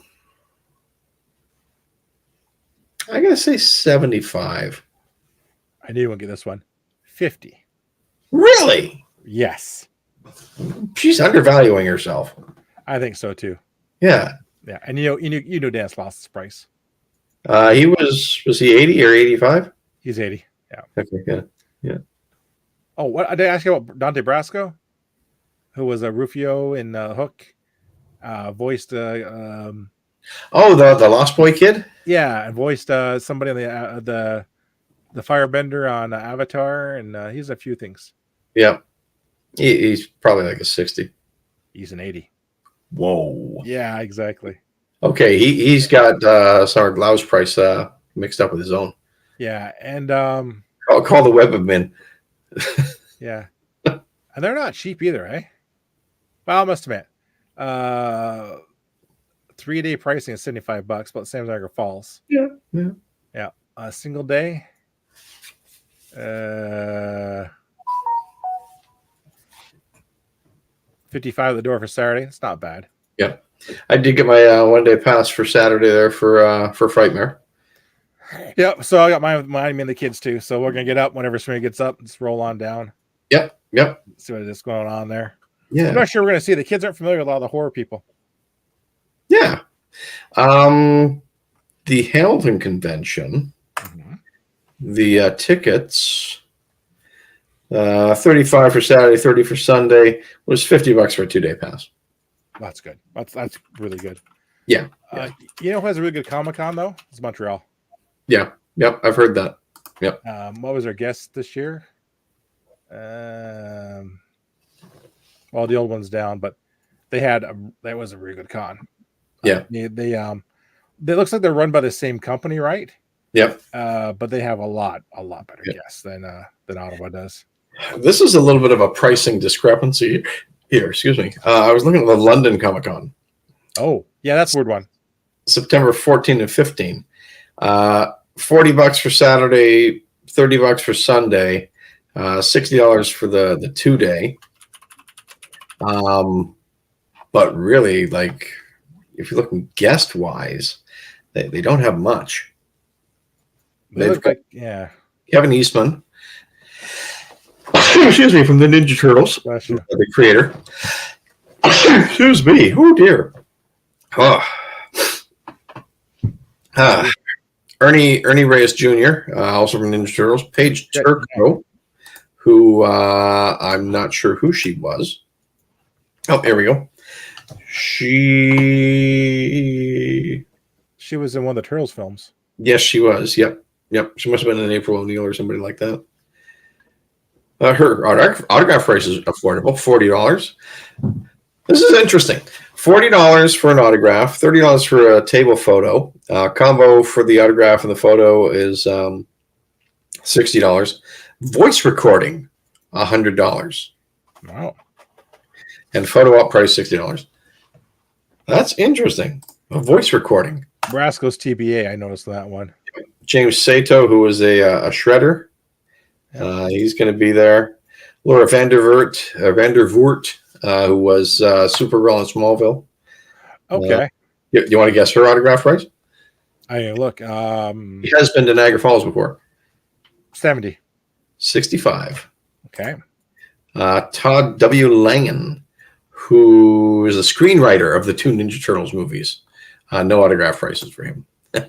That's interesting. That's a screenwriter. Yeah, Dante Basco. Yeah, that's the same guy from. Yep. What was autograph price to be announced? Okay. Kenny versus Spenny is going to be there. Yep. What a weird guess, man. Some of the X-Men '97 animated voices. Matt Taylor. Okay. What a weird setup, though. Yeah. Trailer Park Boys. Well, very minor characters from Trailer Park Boys. Wow. Chris Pratt. I know. Not sure who this is. Okay, it's some YouTuber. Okay. And they got some artists. Yeah, it's interesting. It's definitely a different take, I think. Yeah. There are going to be some Daleks there, so the Doctor Who Society will be there. Okay. Yeah. A lot of cosplayers I notice. Yep. Weird, man. I was contemplating going to this one, but the ticket price is a little absorbent, I think. Well, who's going to be there? Basically, it's like, if you're going for the cosplaying, if you're going for the friend meetups, and if you're going for the vendors and stuff, I guess it's not bad. It's $40. Yeah, Hey, everybody. We're just talking about various cons around the country here. Yeah. We're just looking at Ottawa's guest list. We looked at London's guest list. Yeah. London's guest prices. There we go. People finally showed up. You missed it. We're talking about basically comic book movies that aren't DC or Marvel. We also went through superhero movies that weren't DC or Marvel. You got to let us know in the chat. But yeah, like I said, very interesting. Minuet, how are you? It's been way too long. So we haven't really got that many. You probably recognize my background because this is one of the people that used to work with me at that. Yeah. So we have what? We have Toronto, London, Ottawa, Niagara Falls, Hamilton. Those are the major cities, I guess, in Ontario for cons, right? That's the pretty much. Yeah. That's just the background. Yeah. I'm with Minuet. That's cute. Okay. Oh, okay. That would be Zach then his crab flipper. Okay. Cool. Yeah. But yeah, I would go to London. London's a long haul to go for those guests. It just doesn't really. Yeah. Like I said, I think the London con's good if you're going to be in the area and just do it. If it's nice that they're doing a big Ninja Turtle celebration thing, because it is an anniversary and all that stuff. And if you're big into them, they've got a good cast there for it. They have the screenwriters, they got the co-creator, they've got some actors. If you're into that's really cool. And you could get some stuff signed there, whatever, that could potentially increase in value. That's true. I forgot one. Okay. Nickel City Con's coming up. That's in Buffalo, though. Stone throw away from you, though. Well, yeah, but it's not an Ontario con. But okay. Yeah, I'm going to read off the guest list. All right. Should I make sure I'm seated? Yeah, you should be seated. So, leading off, your favorite fan, one of the best ones. Is this the headliner? There's no headliner. They can't do that. Oh, Joey Jeremiah. Come on, Joey Jeremiah. It is William. You got to mainline Shatner. He's there. He's going. Holy spit. Yeah. The Shat will hit the fandom. Yeah. I wonder if he'll be just as not engaging as he is there. It was Niagara Falls. You're going to chase and have a hand sign from behind a curtain. If I thought someone was totally disengaged at the con, it was William Shatner. So they're like, Chevy Chase had a curtain. You couldn't even see him. But he's going. You got Billy Shatner. You've got Eric Estrada, Larry, no partnership. Eric Estrada and Larry Wilcox are going. Chips. Okay, yeah, they're great. As long as they don't cancel, because they did the last time. We met Eric Estrada. He's awesome. Yep. He was very down to earth and very surprisingly, because I thought that he was going to be a dick. Yeah, no, Eric Estrada is awesome. Yeah, we're trying to get Switz's 3 viewers his average, so you can actually affiliate. I'm affiliate. Go check Uncle Gutty, Retro Lover. Thank you. Yep. Check out my buddy here. Austin St. John, the Red Power Ranger. Okay. Yep. Gates McFadden, Dr. Billy Crusher. I'd like to see her. Yeah. Kevin Dillon from Entourage. Okay. Yeah. Gutty donates to somebody. Yeah, I do actually. This month he's donating it to the Peter Mayhew Foundation, a nonprofit that helps basically other organizations in need. Yep. Hardly wait.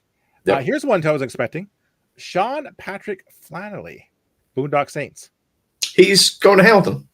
He's going to be there too. Yeah. What's his price? Is it listed there? No, it's not listed yet, man. It's just. I was going to say I'm very curious to know that. Yeah. Oh, his autograph to be determined for Hamilton still too. So I do want to know what the conversion is. If they keep the same price, if they adjust for the dollar. I find that the difference is about 20%.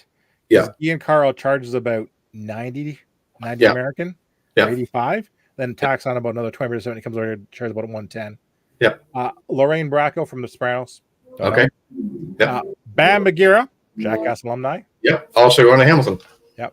And I know you've all been waiting for it. We're getting a Weekend at Bernie's reunion. Terry Kaiser, Andrew McCarthy, and Jonathan Silverman all showing up. Bernie himself, who is not yet dead, apparently. Yeah. They were supposed to go to something last year, and they canceled. Yep. I want to say Hamilton. And it's to run all this stuff. So, are you a fan of The Empire Strikes Back? I am a fan of The Empire Strikes Back. You like Yoda? I do like Yoda. Guess who's coming to Nickel City Comic Con? Who's coming? Frank Oz? No, Deep Roy, the guy who was in the puppet suit. Oh, come on.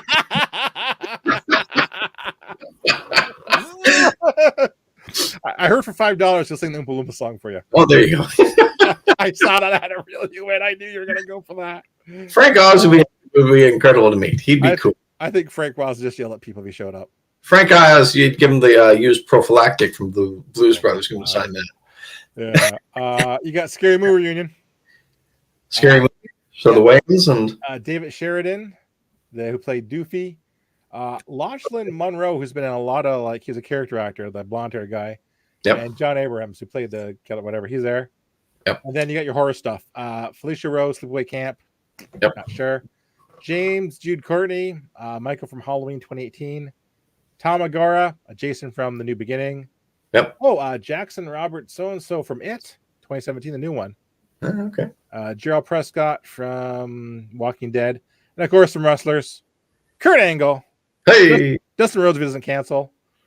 Ken Patera, who's still alive, world's strongest man. Really? Yes. Is he not in jail again? Yeah, he's not in jail again. Okay. Axe and Smash. I mean, it is Buffalo. So yeah. Axe and Smash, and the Warlord. Oh, and the Barbarian. The Powers of Pain. Okay. All right. No, he's still kicking, man. Frank Oz is never going to die, man. Frank Oz is incredible. Like I said, we're pretty big con people, so that's not a bad lineup. And pretty big Frank Oz fans. I could not resist. Like I knew you go Frank Oz. That was Deep Roy. Oh man, Frank Oz is a not just a good actor and voice actor and all that stuff. He's directed some stuff too. Like he's directed a bunch of stuff. You know what's weird? Directed Stepford Wives with Nicole Kidman. He directed the score with I want to say Matt Damon. Yeah. No, De Niro and Edward Norton. That's right. And he directed Bowfinger with Steve Martin and Eddie Murphy, which was really, really underrated. It was really good. Oh, here's one. Okay, hang on. He directed Little Shop of Horrors, Dirty Rotten Scoundrels, What About Bob, House Sitter, Indian in the Cupboard, In and Out, Bowfinger, The Score, Stepford Wives, Death at a Funeral, the British one. And that one was really good. And that was good too. Yeah. 80, yeah, makes Greg look young. Yeah, Greg, you're old, dude. I'm sorry, man. Yeah. You'll always be the old man of this group. It's $60 US for a 2-day pass, though. That's how much? $60 American. That's 73 Canadian. It's not bad. But do you want to get a 2-day pass to an American convention because you got to cross the border twice, or you got to find a place to stay over there? Well, your Saturday pass is what is it? Saturday pass. It's $40. I guess that makes sense then. I mean, it's a decent little lineup, but is it a 2-day convention? No. So it's a 1-day, so you don't need to worry about it. Yeah. I'd go to there's Pam. Meet up in Buffalo. When is it? Oh geez, October 12th and 13th. Yeah, I'm going to Buffalo in October. Actually, we'll put you through a flaming table. Don't worry. It might still be preseason. I don't know. You know, Pam has. I know what state he lives in. He has like 3 cons in his state. Oh, okay. Yeah. Well, Buffalo's not that far in October. We could do it. Yeah. We could do it in October. We should go to GalaxyCon GalaxyCon in Columbus because we can go meet Gina Carano. Oh, you know, we should get her. She's in next to George Takei. I'm serious, dude. That's who's going. You know. Oh my God, we're terrible people. Yes, we are. Yeah, that's what makes us fun. Yeah. But yeah, it was pretty good. A favorite comic book movie that they'd like to talk about, or a superhero movie. We did. We covered in fair depth comic book movies that were, or superhero movies that were not made by Marvel or DC.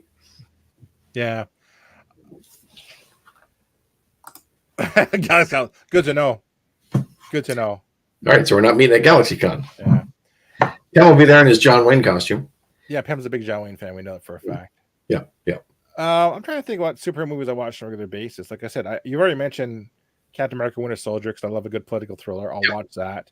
Yep. Guardians of the Galaxy Volume 1 is watchable by me and Cherie. My wife doesn't like a lot of funny movies, but that's a funny movie. We'll watch that repeatedly.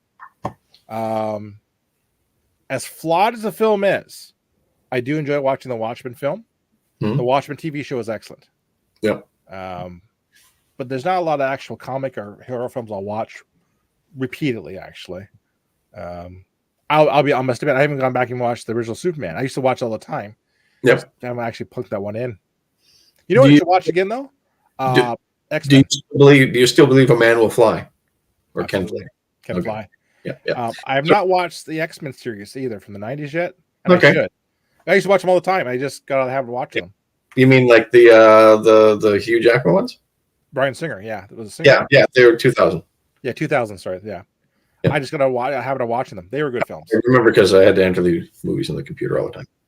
What's you, man? What's your favorites that you like to watch? My favorites, I love the Doctor Strange. I haven't rewatched the second one. I've only rewatched the second one once, so I should do it again. I really enjoy the first Thor movie and Ragnarok. Ragnarok was fun, but I think just as a movie and for enjoyment, the first one was fantastic. The first one was different. It was a different superhero type of film. Yep. I agree. Yep. And hold that down further. And the first Captain America. I'm a fan of the origin stories.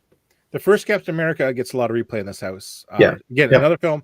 I judge how good a film is and how much it crosses audiences by how much Shri will watch it. My wife, she loves Captain America #1, and it's just a good story all around.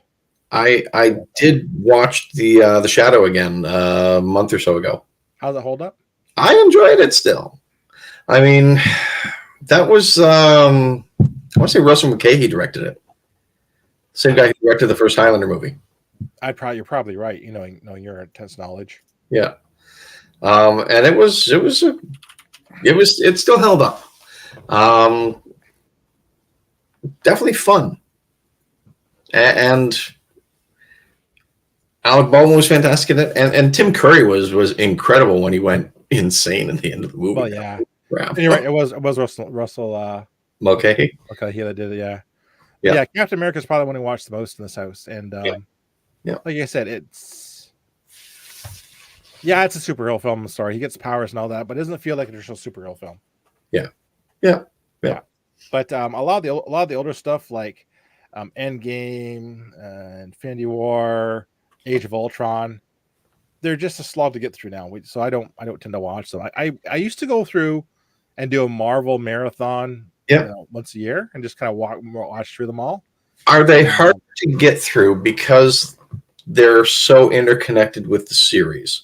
Whereas those original first ones, you can just watch them as a standalone and drop it at that. No, it's just because it's just 3 hours of screaming and fighting. That's part of the problem, basically.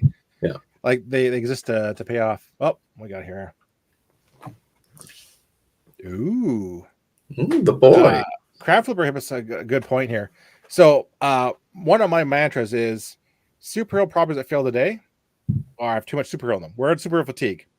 Earlier I mentioned a switch that I tracked all the superheroes from 1970 up until 2020. Every film, DC and Marvel. We're on track to 50 right now. It's too much.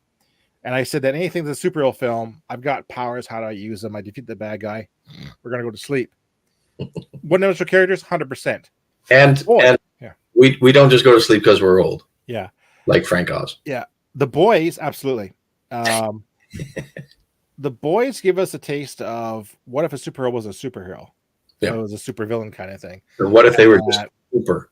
Yeah. Yeah. And like I said, the comics are quite gruesome and quite extreme, and I've read them all repeatedly. I do enjoy them. But I think you're right. So what's happening to The Boys is they did stray from the comics initially to create their own story arc. And now, like I said, I just finished the latest season. They're kind of stuck. So they're going to basically just finish it off and do a Hail Mary and do it, finish off next season and call it a day. I thought the first 2 seasons were good and they're going the right direction. And now I think The Boys is just basically, someone's forced them to write this at this point, basically. So I hear you 100%. Is it become like a Lost where it's like, you guys are doing great, we're going to give you more money, keep going? It's like, we didn't have enough story for more.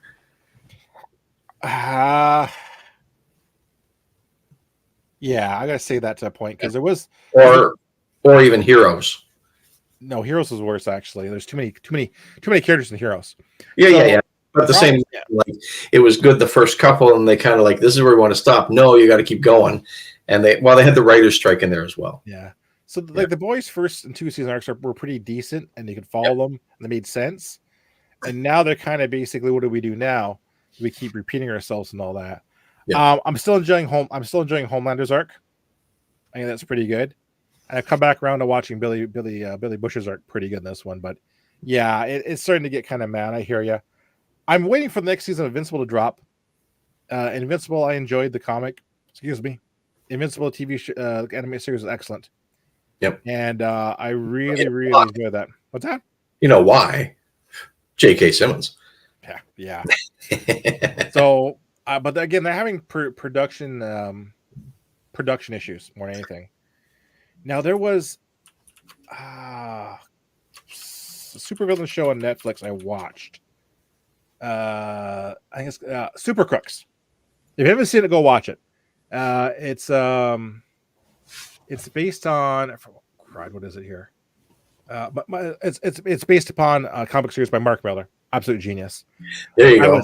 I was hesitant to watch it, and once I started watching it, I burned through it. It's one of the few gems you're going to find. What's that? You had us at Mark Millar. Yeah, it's going to be one of those few gems. The funny part was it's a spin-off of Jupiter's Legacy, which is pretty bad, actually. Yeah. But yeah, it's actually pretty good. Yep. But those are my picks. But yeah, even The Boys, like I'm thinking that the age of superheroes is coming to an end again. We're super. But you know what's frustrating though? Marvel's announced Fantastic Four next year. Yep. Which we're going to be diving into. I'm excited for that. Me too. Pedro Pascal and all that. I'm there for the Fantastic Four next year. Yep. James Gunn's Superman is coming out. What else coming? There's something else coming up from Marvel next year too. I'm kind of like, really? But real quick, because I thought the Marvel. Well, it's got to be Eternals too. No, that is actually dead on arrival.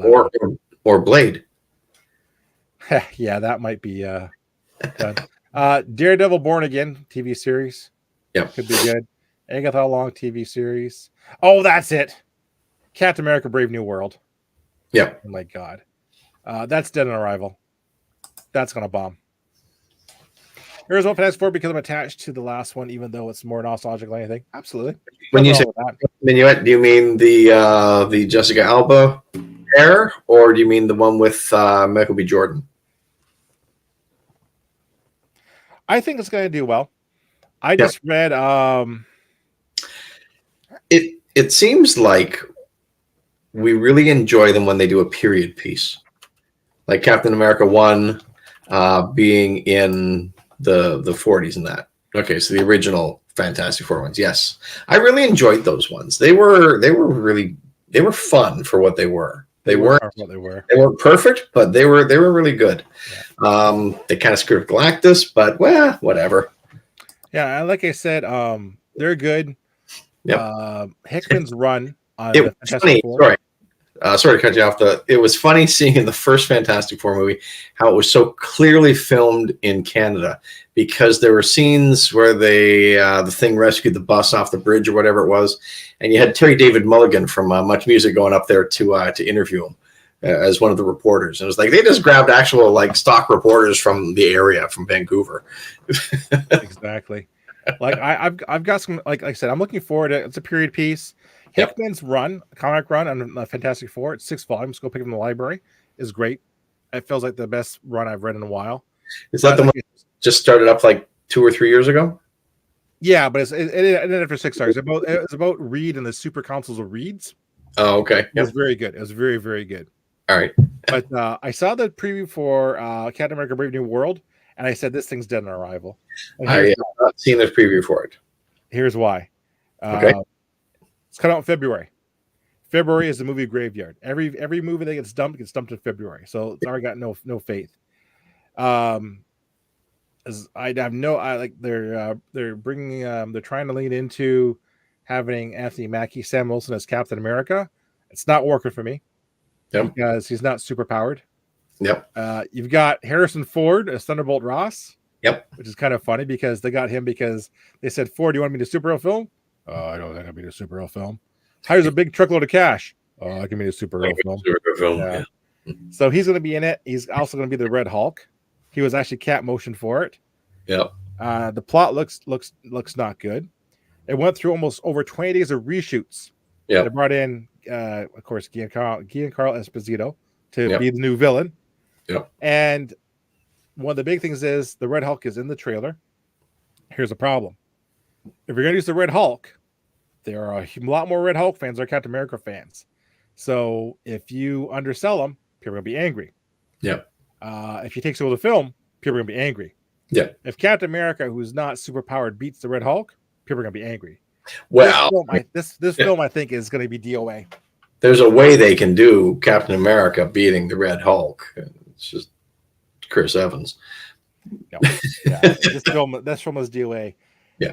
Next problem is we've got Fantastic Four coming out July 25th. Of 25. Yes. Between that, we have the Thunderbolts coming out May of 2025. Movie or TV show? Movie. Okay. Yeah. Yeah. It's still scheduled, and it has to. Well, this is again where they fall into their overkill plot, where you need to see everything to kind of keep up. You can't watch Thunderbolts probably without seeing Captain America. No, and like I said, it's going to be. Will they position the trailers and the teasers for Thunderbolts so much that you really have to see this one, that it will try and backdate so people will go see Captain America? Well, yeah. Here's something that's going to be bad is that it ties in, like Captain America, Brave New World is tying together really tightly. Yeah. So if we agree that no one's going to see Captain America because based on what we've seen so far, or few people will, are they going to realize that, put everything they've got into the Thunderbolts trailers, so that people will think, well, now I have to see this one so I can see that one? Is it going to be kind of like a reverse marketing? No, I think it's going to be, and maybe tack the marketing budget onto that one instead of this one because it's cheaper that way. I think they're it just looks dumb. I'm sorry, because Julia Louis-Dreyfus's kind of evil character in the TV series. Yep, she's around. Ghost in the TV series is around. David Harbour's a Red Guardian. He's on it. So is a Taskmaster. Yep. It's just like Marvel. What are you doing? Just you're cluttering stuff. Just give us Fantastic Four, okay? Just let it go. Yep. Well, that's why I think Captain America is going to be dead on arrival. And like I've got hope for Fantastic Four if they just have more hands off and just let it stand alone. Just let it stand a bit alone from the rest of the Marvel universe. Yeah, it's a bit basically. Yeah. Anyways, that's my thoughts on what's up and coming. There you go. And we got some other stuff we announced yet, like Blade up in the air, which is in development hell. Yeah. Iron Heart series up in the air, which really does make Wesley Snipes' line and that he recently had really hit him. Funny, yeah. Now the other thing that's interesting too is Avengers: Secret War is still slotted for 2027. Mm-hmm. And if you went and saw Deadpool Wolverine, there is an Easter egg in it referring to it briefly. I don't know much about it though. I've read Secret War and the Secret Wars, so I'm not sure what it's going to be about. Again, like I said, I think Marvel is just kind of stumbling through it. I think it's because Secret War was the big crossover back in the 80s where they pit all the yonder, together and all that stuff. Whereas Secret War or Secret Wars was a more recent one with Nick Fury leading people into Latveria to do stuff, right? And that's even different yet either. Yeah. Yep. Oh, please derail. Yeah, we're a train wreck already, so don't worry. Go ahead. Tell me what your favorite horror movie is. But what are your guys' favorite horror movie? Personal favorite is John Carpenter's The Thing. My personal favorite horror movie doesn't exist because they didn't film anything at my wedding.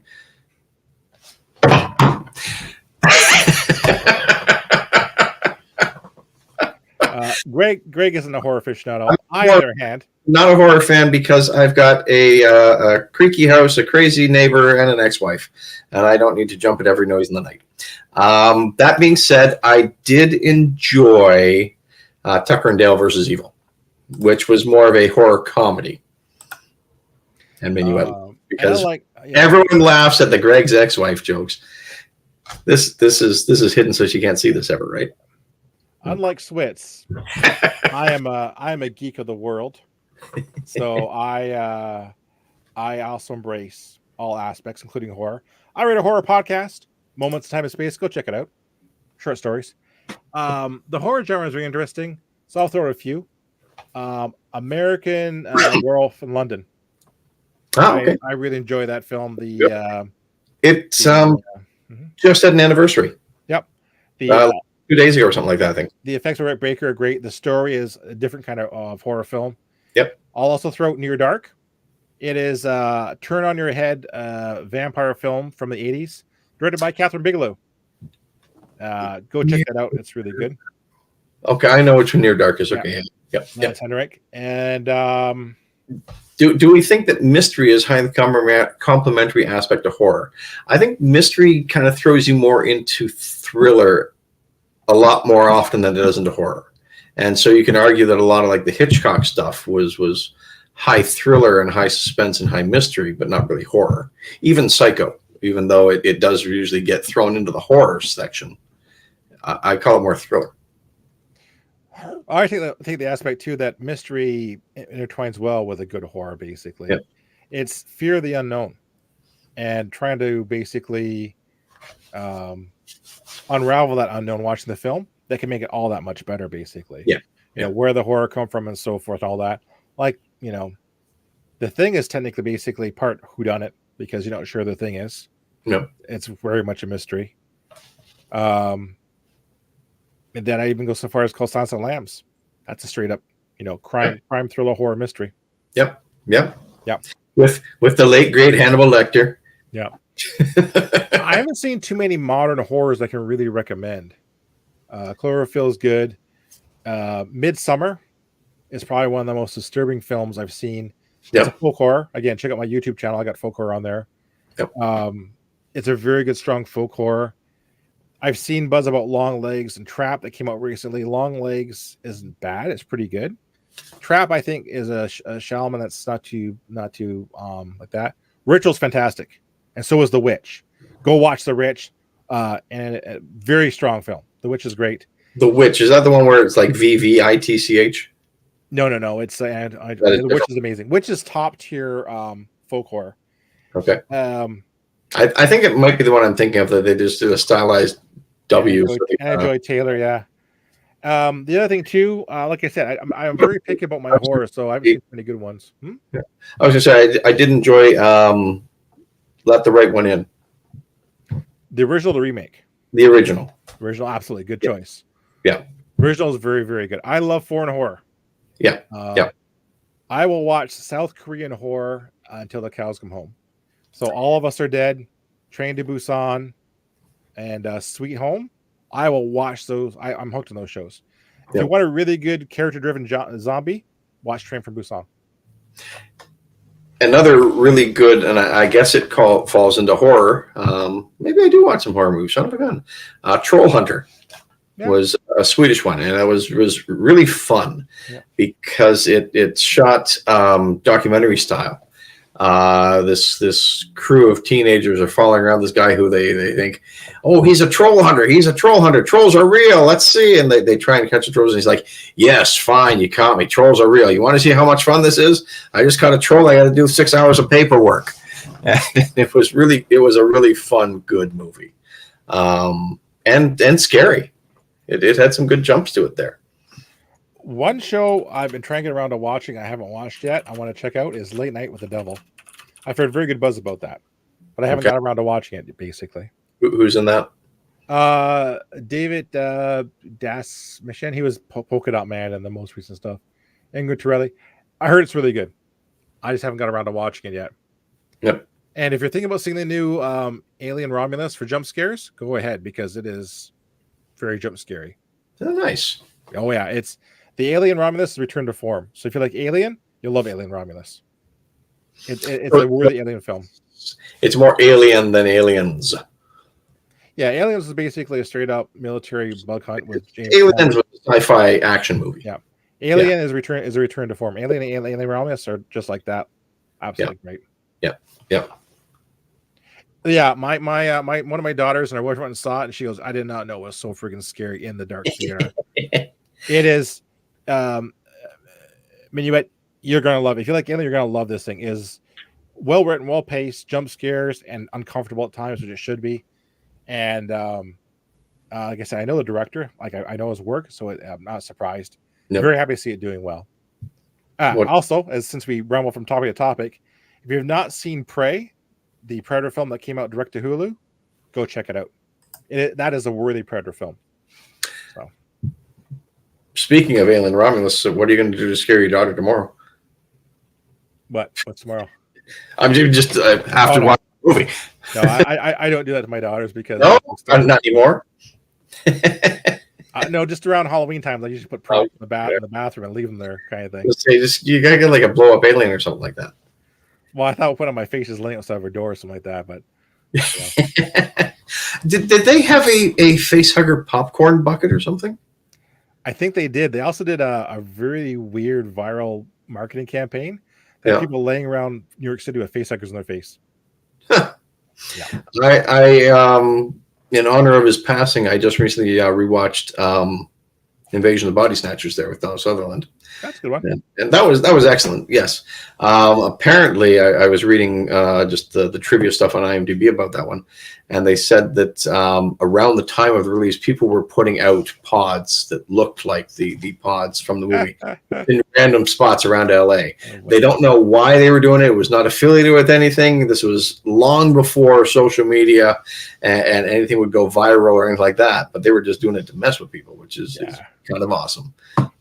Another horror film I enjoy, I like to watch is Cabin in the Woods. I did like that one. I did see that too. One of the most cleverest horror films I've seen in a long time because it took the horror film and trope and kind of turned out it a bit. So really enjoyed that one. Yeah, and well, I had Richard Jenkins in it too, which is makes it even more awesome. Oh yeah, because he's just fun in everything. Yeah, he was really good. He was excellent in Shape of Water. Yeah, Cabin in the Woods. I think there was a book that actually talked about all the objects in the cellar. Yeah, because someone actually wrote either the screenwriter wrote basically a backstory for every object. Cabin in the Woods. Was that J.J. Abrams or was it Joss Whedon? I can't remember. I think it was Joss Whedon. I think I'll look it up quick. Yeah, but someone wrote a backstory for every object in that cellar to map to the monsters. And again, I would love to hear more about that. Yeah, Joss Whedon and wrote that one. Yeah, I want to say that somebody else once upon a time did like a backstory for all 13 ghosts in the 13 Ghosts. Yes, you know where you can find that? DVD extras. Okay, yeah. And if you go on YouTube, someone's actually captured that. I thought you were in a Moments in Time and Space podcast. No, not that one. But 13 Ghosts is good though. 13 Ghosts is it's another one that film that I think gets a lot of love though. But yeah, like I said, I want to see Late Night at the Devil. I've not seen a lot of good horror films I can recommend lately, but Alien Romulus, yeah, if you like a good jump scare, a good jump scare in a film makes you feel uncomfortable, that's the one you're gonna want to watch. Yeah. Have they done any recent horror movies in black and white? No. Besides The Lighthouse? No. Not yet. Oh, Cat Flipper, the Evil Dead the Musical. Have you seen Evil Dead the Musical? Sweet. You had any girlfriends turn into zombies? No, I wish I had a girlfriend. Cabin in the Woods, ooh. Cabin in the Woods, ooh. 5 hours since. All the men in my life. Yes, I've seen Cabin in the Woods. I saw the original run in Toronto. and I'm really tempted to go back to watch it again. All the men in my life keep turning into Kandorian demons. I'm a bit part demon. Yes, I still remember all the songs. I remember I was in town for business. I thought I'd go down and see it. I went down. I wish I had a girlfriend. It was funny because it's funny because it's true. I'm going to die sad and alone. I've been married for almost 30 years, so that's another story. But anyways, I went down to get a ticket, and the nice young gentleman at the box office, I said, well, he goes, we've got a deal here. You can sit in the splatter zone for $25. I go, oh, we give ponchos. Okay. So I sat second row center in the splatter zone, and during the finale, I put on my poncho. They were throwing blood and body parts in the audience, and blood comes down from the ceiling on top of you.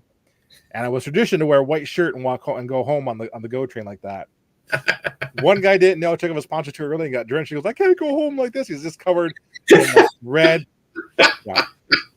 I had the CD to the soundtrack to the Broadway thing for the longest time. Even though the musical is great, I laugh my butt off so much. That's awesome. Yeah, it's very catchy. Yeah. Yes, your Final Gugatti has a very wide range of tastes. Yep. That would be fun to see. I haven't been to Toronto in ages and done anything other than sports or whatever. So if you get a chance, I'd recommend it because I had a blast. I know they use a digital wall now for the set. Who cares? It's still fun. Yeah. And I'm a big musical theater guy, so I've seen Les Mis, Tommy, Phantom. Did you ever see Spam-A-Lot? And is it coming back? I want to say it's coming back. I think I heard. No, I haven't, and I think it might be. I'm not sure. I think because, again, as we were talking earlier, the Pythons are out of money. Yeah. Well, it doesn't. Money doesn't last forever. Yeah. I do know that Back to the Future is coming. The musical is coming next August. So I'm going to go see it. I want to. Yep. I think Moulin Rouge is coming in February. I'm pretty bad. I know the musical theater is going to Toronto. Is that bad? We've gone from comic book movies and superheroes to horror movies to musical theater. I'm going to see Hairspray in the cruise. Only on Splits TV can you get such a range of topics covered in just under 2 hours. We'll go back to horror. Evil Dead. Evil Dead's a great series. Hey, you say we want to derail? Did say we want. Yeah. The original Evil Dead was good. 1 and 2 are the same film. Yes. 3 is a lot of fun. 3 is the beginning of Splatstick. Have you seen the remake, Greg? The remake of Evil Dead? No. Yeah. It looks too scary for me. And I'm a big wuss and coward. Yeah.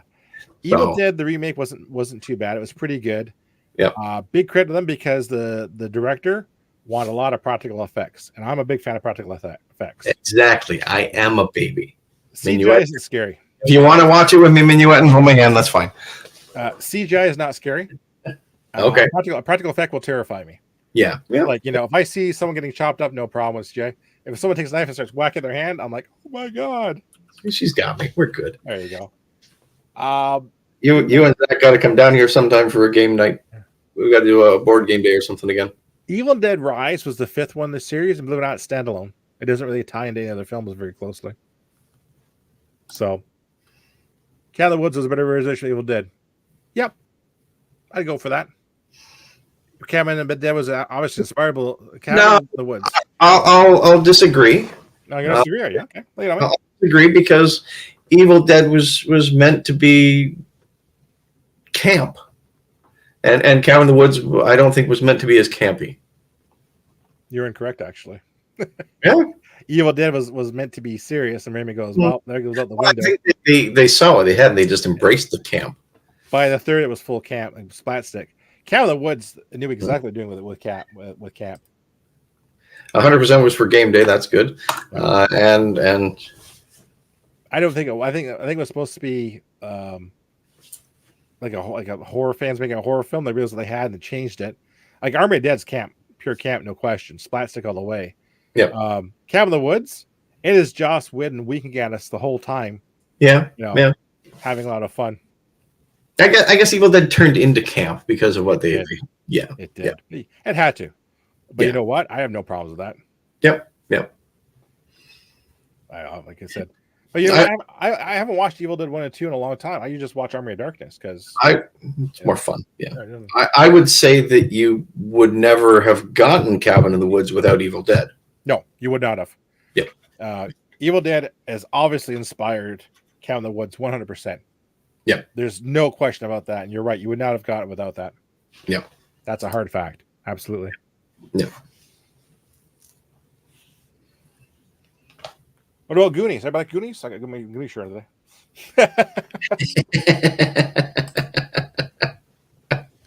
I'm not sure what's going on with the Evil Dead franchise. Like I said, Evil Dead Rise was the 5th and last film, but here's the name.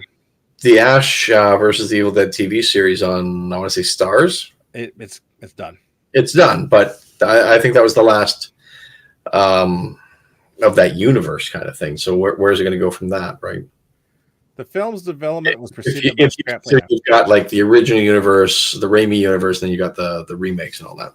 Well, this one actually came after Ash the Evil Dead, basically. Yeah. Yeah. Yeah, I don't know what's gonna go on with that. Like, well, they're not hunting for money. Yeah. That yeah. Much, right? What?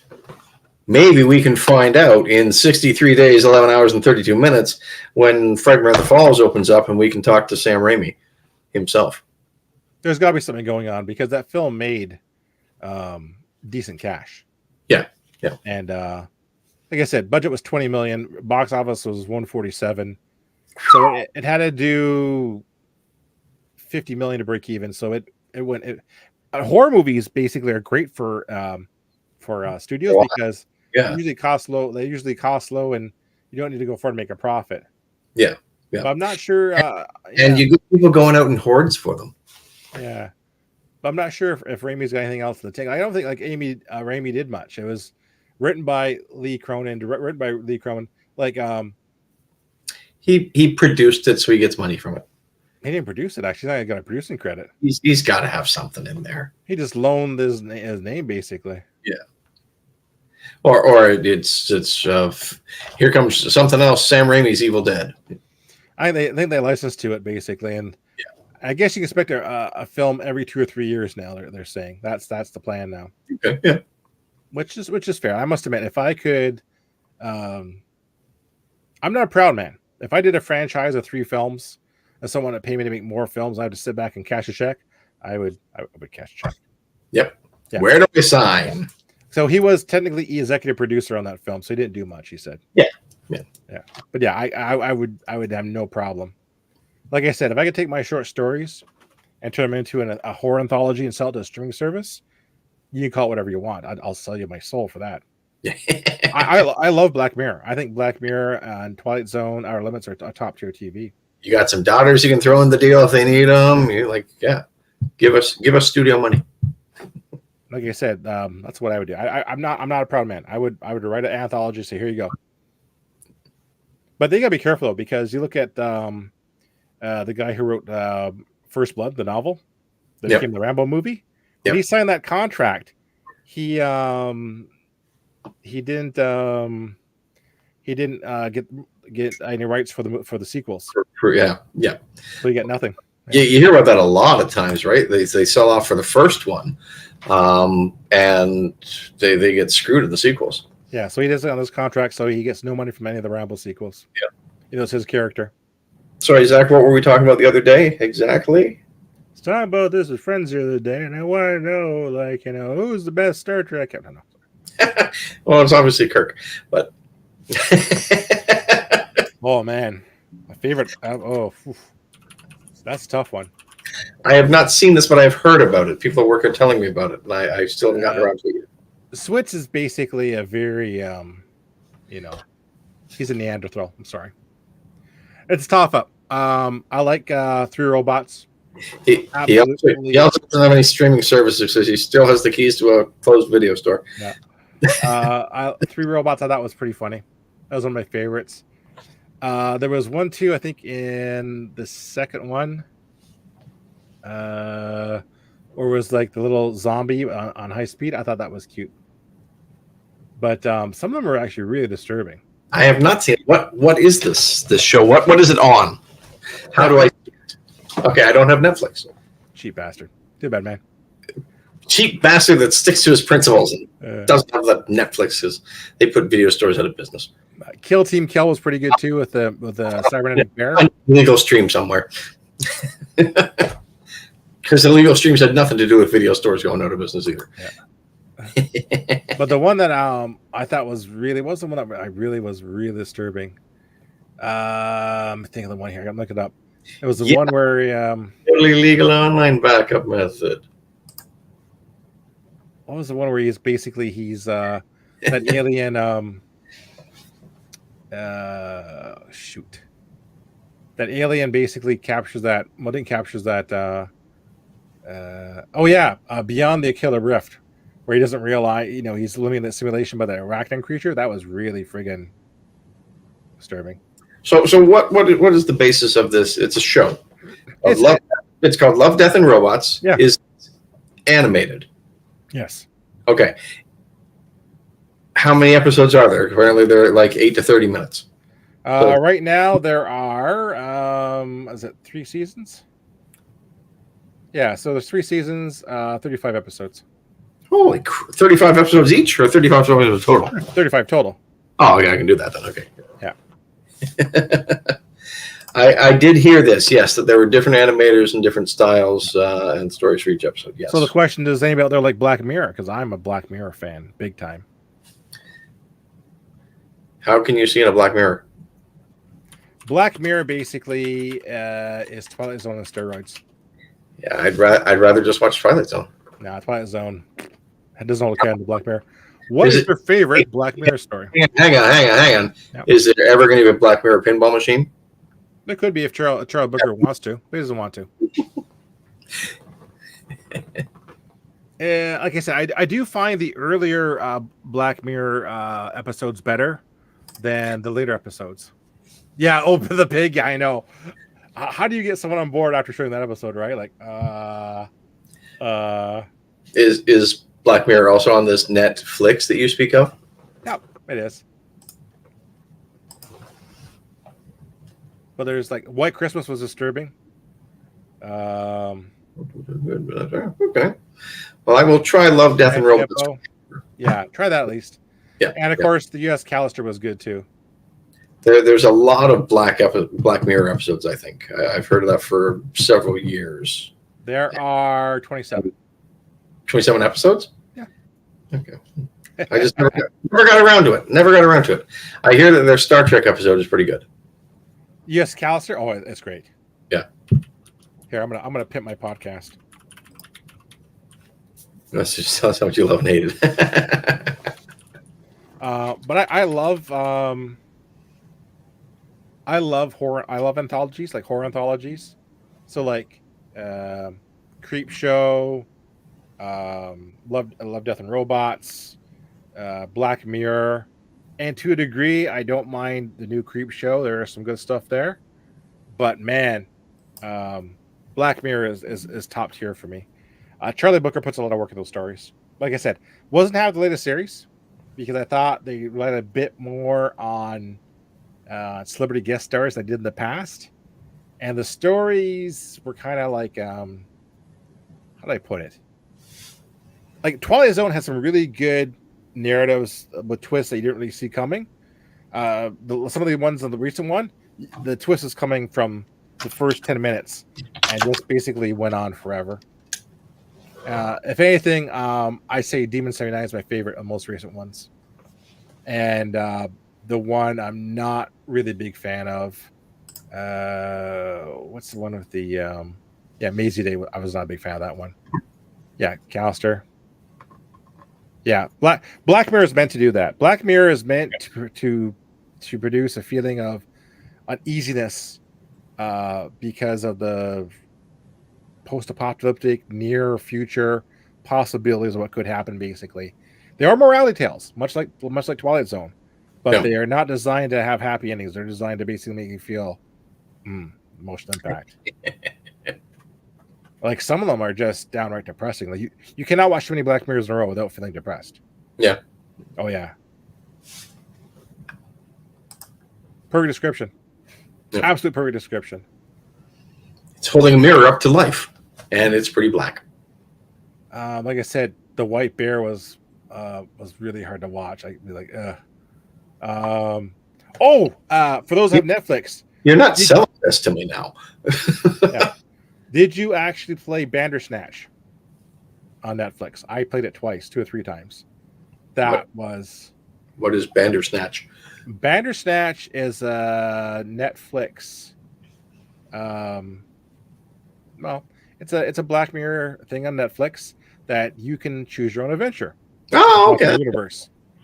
And dude, Minuet did it did with authority, all caps. I couldn't believe it. It was like I could not believe how they, because you know how you can end or have a bad ending, you rewind and stuff. Well, that plays a factor into rewinding into the actual narrative and all that. I was like, it was like, I was just brilliant. Like I said, that's my thing. The other disturbing ones, Metalheads with the killer robotic dogs. I didn't like that one at all either. The way they kept track of that, through the whole narrative, and like drew you in, I was hooked. Like I was like, again, it did make me feel really uncomfortable watching it because, like, good lord, like, what's going on? But like I said, it's something that I haven't experienced since then, and like I said, it's just awesome stuff. And like I said, Charlie Brooker writes most of these. 95% he writes. Someone else directs, but he writes and produces them. So kind of like a Serling thing again. Yeah. Oh, Love, Death, Robots apparently showed you episodes based off your viewing preferences originally, and it made it so unique. Yeah, so it basically tossed up saying, "Why don't you try this one?" So is there an order to watch these in, or they're most unrelated? Should you just watch them in order just so you can know when you've gotten to the end? There's no order. The only thing that's tied together is 3 robots, and it's like 2 stories from 2 different seasons. That's Are the names Love and Death and Robot? Yeah, that's it. Yeah, but like I said, Black Mirror. I wonder when we get another Black Mirror, because I knew Charlie Brooker was tied up with some licensing rights for a while. So I was hoping it. So if we're talking about anthology series, is there anybody that watches a lot of American Horror Story? I was just going to bring that one up because I figured that was kind of the next logical step in horror stuff here. Oh my God, yes. Oh my God, yes. Okay. That one's uncomfortable. Pretty cool concept they had where they would kind of like recycle the cast year after year, but have them be completely different. All that, and it worked. Yeah, it absolutely worked. Yeah, my daughter's a huge fan of that series, and in each genre, Murder House, Asylum, Cult are so amazing. Murder House, absolutely. I'm a big fan of Coven. Pardon me. That's one of my big ones, and I also liked Hotel as well. My least favorite, I like Roanoke. Yeah, Coven. Yeah, Coven was top notch. Least favorite was 84. I really tried to like that one, and I haven't been able to watch Delicate yet. But yeah, I liked Murder House, Asylum, Hotel, and Roanoke. But yeah, Coven's top notch. 84. I know what they're trying to do with 84, and they really couldn't land it for me. But yeah. But it's actually I like the concept. Oh, Freak Show, yeah. Freak Show was all right, but I wasn't a fan of 84. Yeah, but yeah, it's good. I think though it's getting a little long in the tooth. Like it has been running for about 13 years now.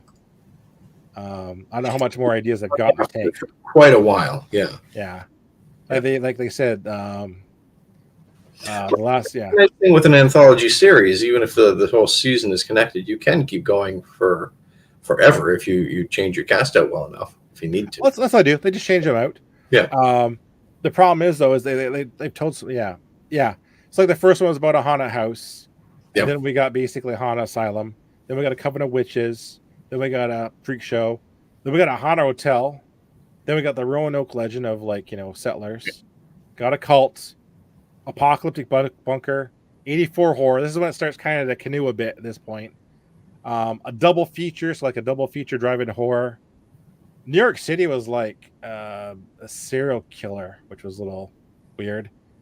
And Delicate, like I said, I haven't seen too much of it or what's it really about, but it feels like some kind of weird horror baby. But like I said, it's taking an idea. Yeah, that was a political one. It didn't, like I said, Was that the New York one? I think so. Yeah. What makes sense.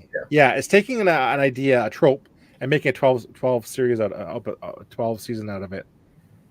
So like I said, I'm not like I said, I sing along the tooth. However, Haunting of Hill House, give me some more of that stuff. Fall of House of Usher, good Lord, man, I want to see so much more of that. I was very happy. I didn't watch The Haunting of Hill House when it first came out because I would probably have been a little terrified actually.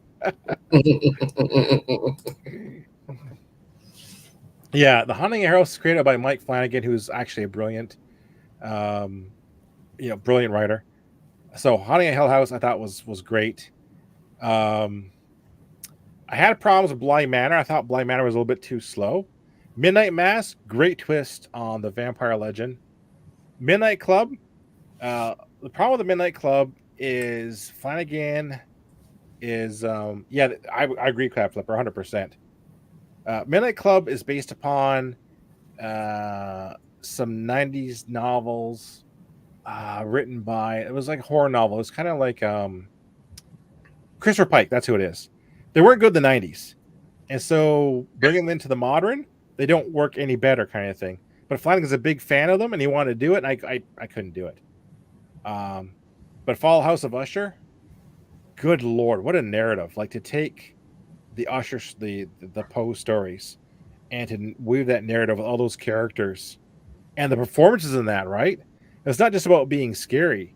Like listening to the father narrate that whole series.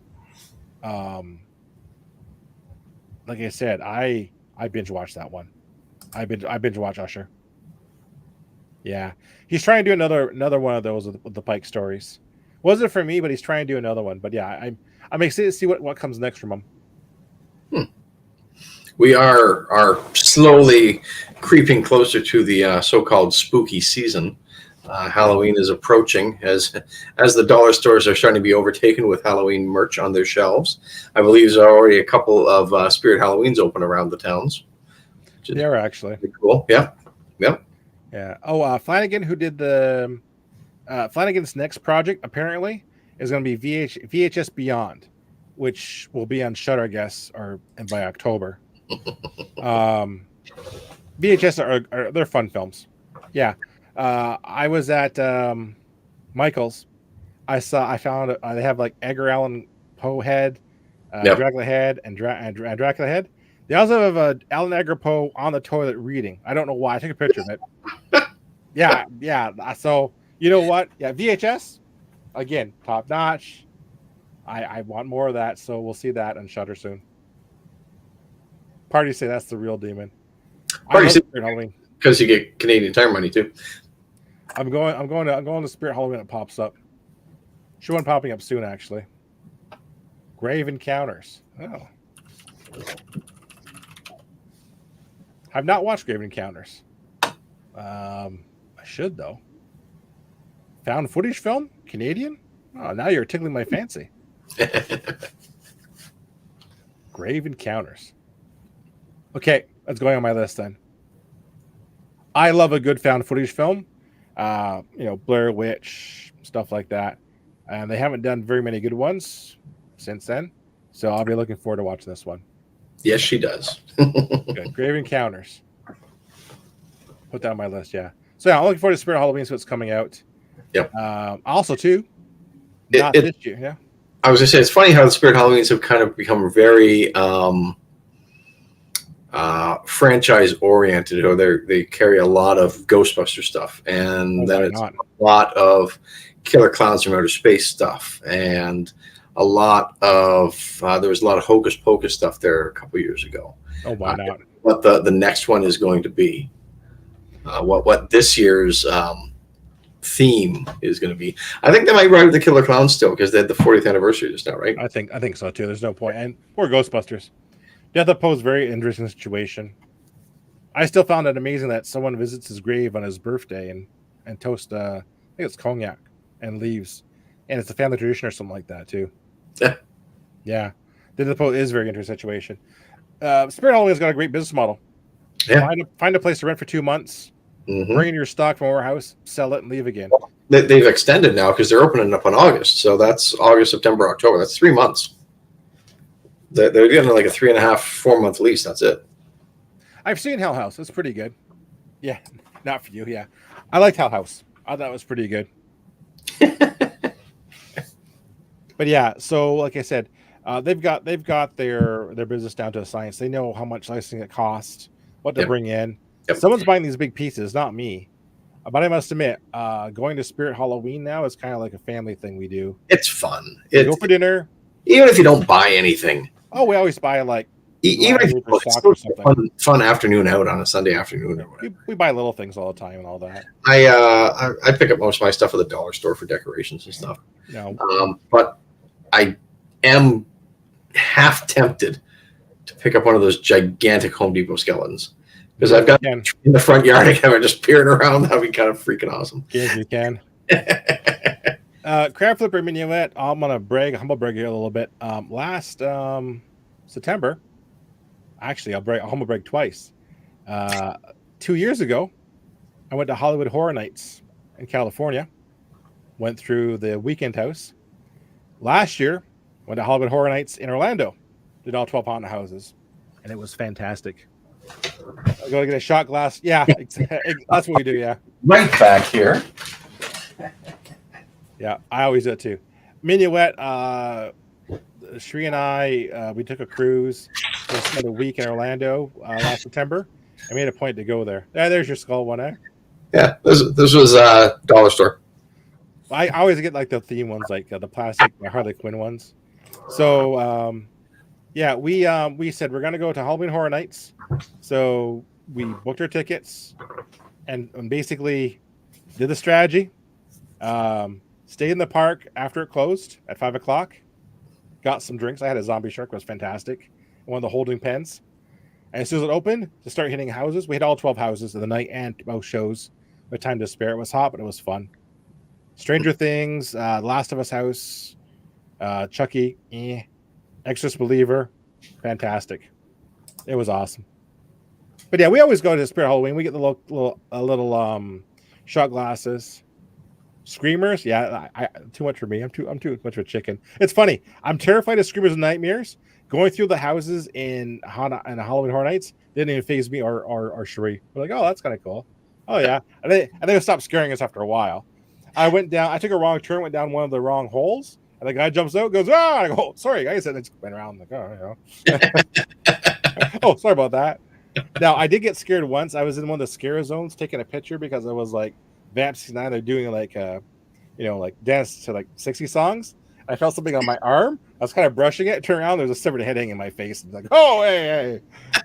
Tree thought that was pretty funny. But yeah, I got scared by a scared of the severed head. If you get a chance, it's a great experience. But yeah, we go to Spirit Halloween. I'm not a fan of their cloths and blankets. Their cloths feel like sandpaper, so I don't usually buy stuff like that. Called The Unknown, where you know nothing going in. Oh, I hope it's not terrifying. I love escape rooms. I've done several up here. I just finished one, a magic-based one that was really cool. Magic Act. The scariest one I did up in Ottawa here is called The Last Viewing. You've inherited a funeral parlor. So you have to get into the funeral parlor. So you get into the living room first, and there's someone banging on the window with a mask, terrifying you every so often. The lights go out. And if you get through that room, you have to go to the next room. There's a coffin. You have to climb in and close the lid. And like, I don't know about that. Yeah, some of them are pretty terrifying. I love escape rooms. If you got recommendations, I love to hear them. Uncle Gutty here is up in Ottawa. So it's a bit of a hike for some of the escape rooms down here, but he does come down once a year, sometimes more than that. Yeah, me and Shree go to Toronto too once a year sometimes, but yeah. We love escape rooms. Our whole family does escape rooms. We love them. Yeah. We do have one up here called Flight 69. It is 18 plus. It has various inappropriate objects in there to escape from. They started with the shot. Oh yes, Dree did that, and it was like, oh my god. 69, huh? They had, rubber, all that in the drawers and stuff like that. You had to use it. It was totally off the wall. I want to do it, obviously. Oh my god, that's not gonna happen. Cannot get chased down by a chainsaw. Scary. I don't know if I want that. But like I said, the last viewing of the guy, you're sitting there, and also the guy is in their mask. He's banging on the window, like, "Oh my god, stop!" But it was right. The story from Universal. We're in by the London, and it's got Sirius Black's house and all that, right? And the creature, the elf, pops out and closes the curtains every so often. And I'm sitting there, right, and I'm just sitting there, and this big university goes, "Dude, there's a dead ass creepy little man up there. You're drunk. Knock it off, dude. There's a creepy." And they thought he was drunk. They had "You're not drinking no more." And he's like screaming. There's a little man up there looking out the window, and he's freaking out. I'm laughing my butt off. There's a dead ass little man up there. I'm not kidding. This man thought he was crazy because that closes up, right? He goes, "I don't see nothing." I go, "Oh my god."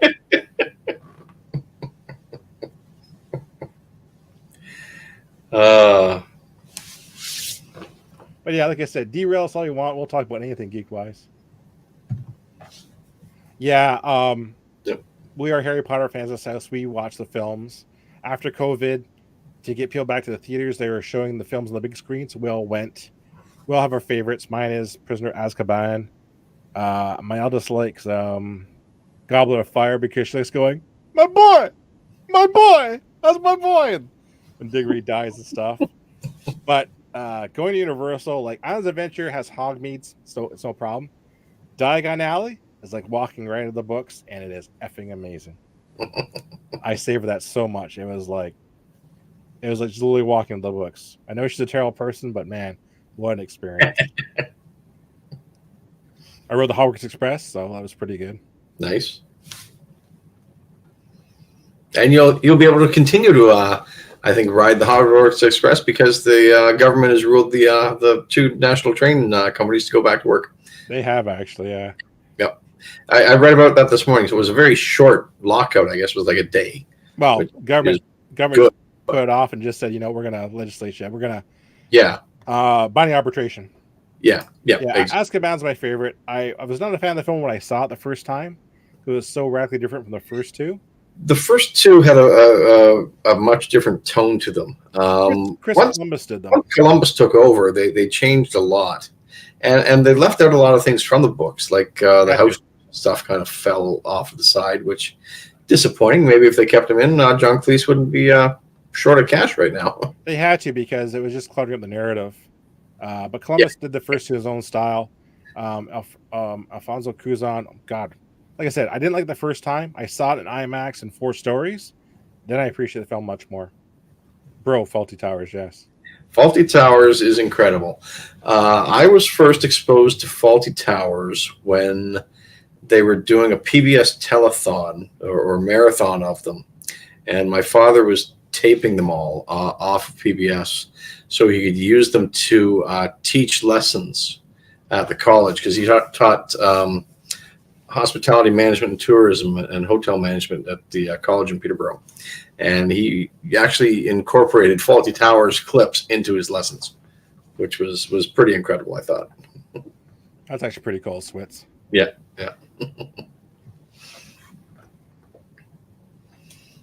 All right. Anything else, bro? We're coming up on midnight. Some of us do have to work in the morning. I don't know about you, but I do. I do too. Yeah. You want to do this again in a couple of weeks, Switz? Yeah. What do we want to talk about next time? We're taking suggestions from the crowd. And we actually have a crowd tonight, which is interactive, which is awesome. These guys are the best. They are the best. We'll talk about anything. Yeah. Something British TV wise, it seemed to be Fawlty Tower fans.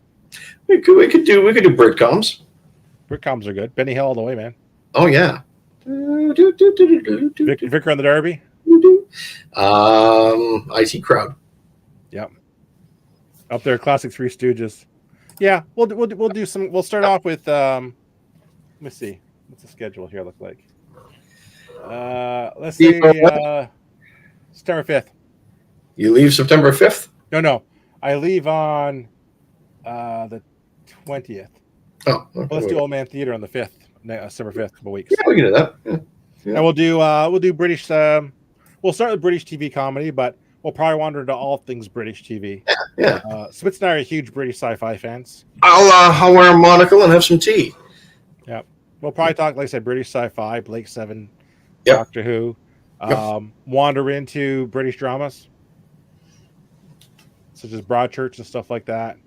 Yep. And then I wouldn't mind finding some really weird British stuff. That the funny thing about British drama and British, just Britain in general, is that if you're to believe their television, every one of those quaint, beautiful seaside towns is just a haven full of murder. Yeah. Well, what gets me too, I want to talk about is Americans can't watch British television. They have to Americanify it. Yep. This is a deceased parrot. Snuffed. Got up the tree. Yeah, we'll cover all that off and then some on the 5th. Yeah. Sure. But they did sell. I saw Eric Idle perform twice at Massey Hall in Toronto years and years ago. He did all of the songs and stuff from the movies and the shows and all that. And they did sell dead parrots, and they did sell I would all sorts of stuff from the movies and all that. Yeah, that was really cool. And then we bought bootleg T-shirts outside for $5 instead of the ones that were 50 inside. Yeah, exactly. But we'll talk about it. We'll do some research and come back and So British TV in general. And if you got some topics, let us know. Yeah.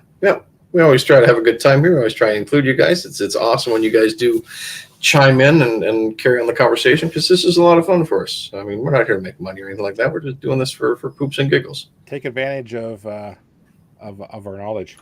Yes. Listen to your elders. They know stuff. They saw it when it first aired. So that means we saw the unedited shit. Yeah, we did see that a lot, actually. Yeah. Oh yeah, trust me. Like the other thing about the 80s is we saw a lot of stuff unedited in its original format and content. Yeah. Exactly. Yeah, we'll make sure it's on social media. Let you know. We like to call this kind of old man theater. Yeah, exactly. Yeah. Oh yeah, some of the stuff we saw uncut, I can't believe we saw uncut on PBS and stuff like that. Yep. Well, just even some of the shows and things that they censored later on when they re-released them. Oh God, yeah, no kidding. I'm thinking of, right? I know. Yep. Or just didn't include some episodes, period. Yeah. Well, you can't hear that one anymore. That one's gone. Take that out of rotation. Yeah, exactly. Yep. All right, Mr. Switz. All right. Thank you, Smith. Thank you, Minuet. Thank you, Zach. Thank you, Pam, if you're out there still. Thank you, everyone else who's around. Thanks for coming by. We had a good time tonight. I really enjoyed this. This was fantastic. Follow us on social medias. Follow us on wherever you can find us. There you go. You can track us down there to figure out where we're going to be.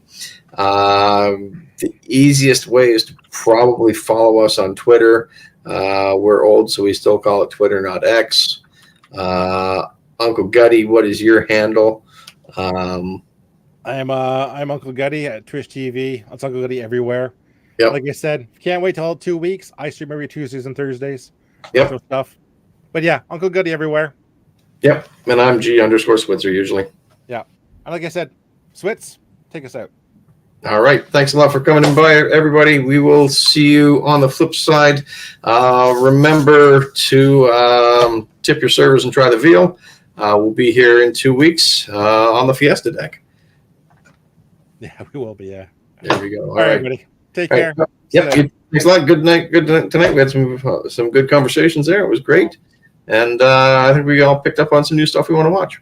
Oh, definitely. Yep. Checking out Hell House, absolutely. Thanks a lot for that recommendation. Yep. All right. All right. Cheers. See you later. Good night, everyone. Thanks for coming by. Bye. Like and subscribe and all that other stuff that everybody else does. Bye. All right. Good night.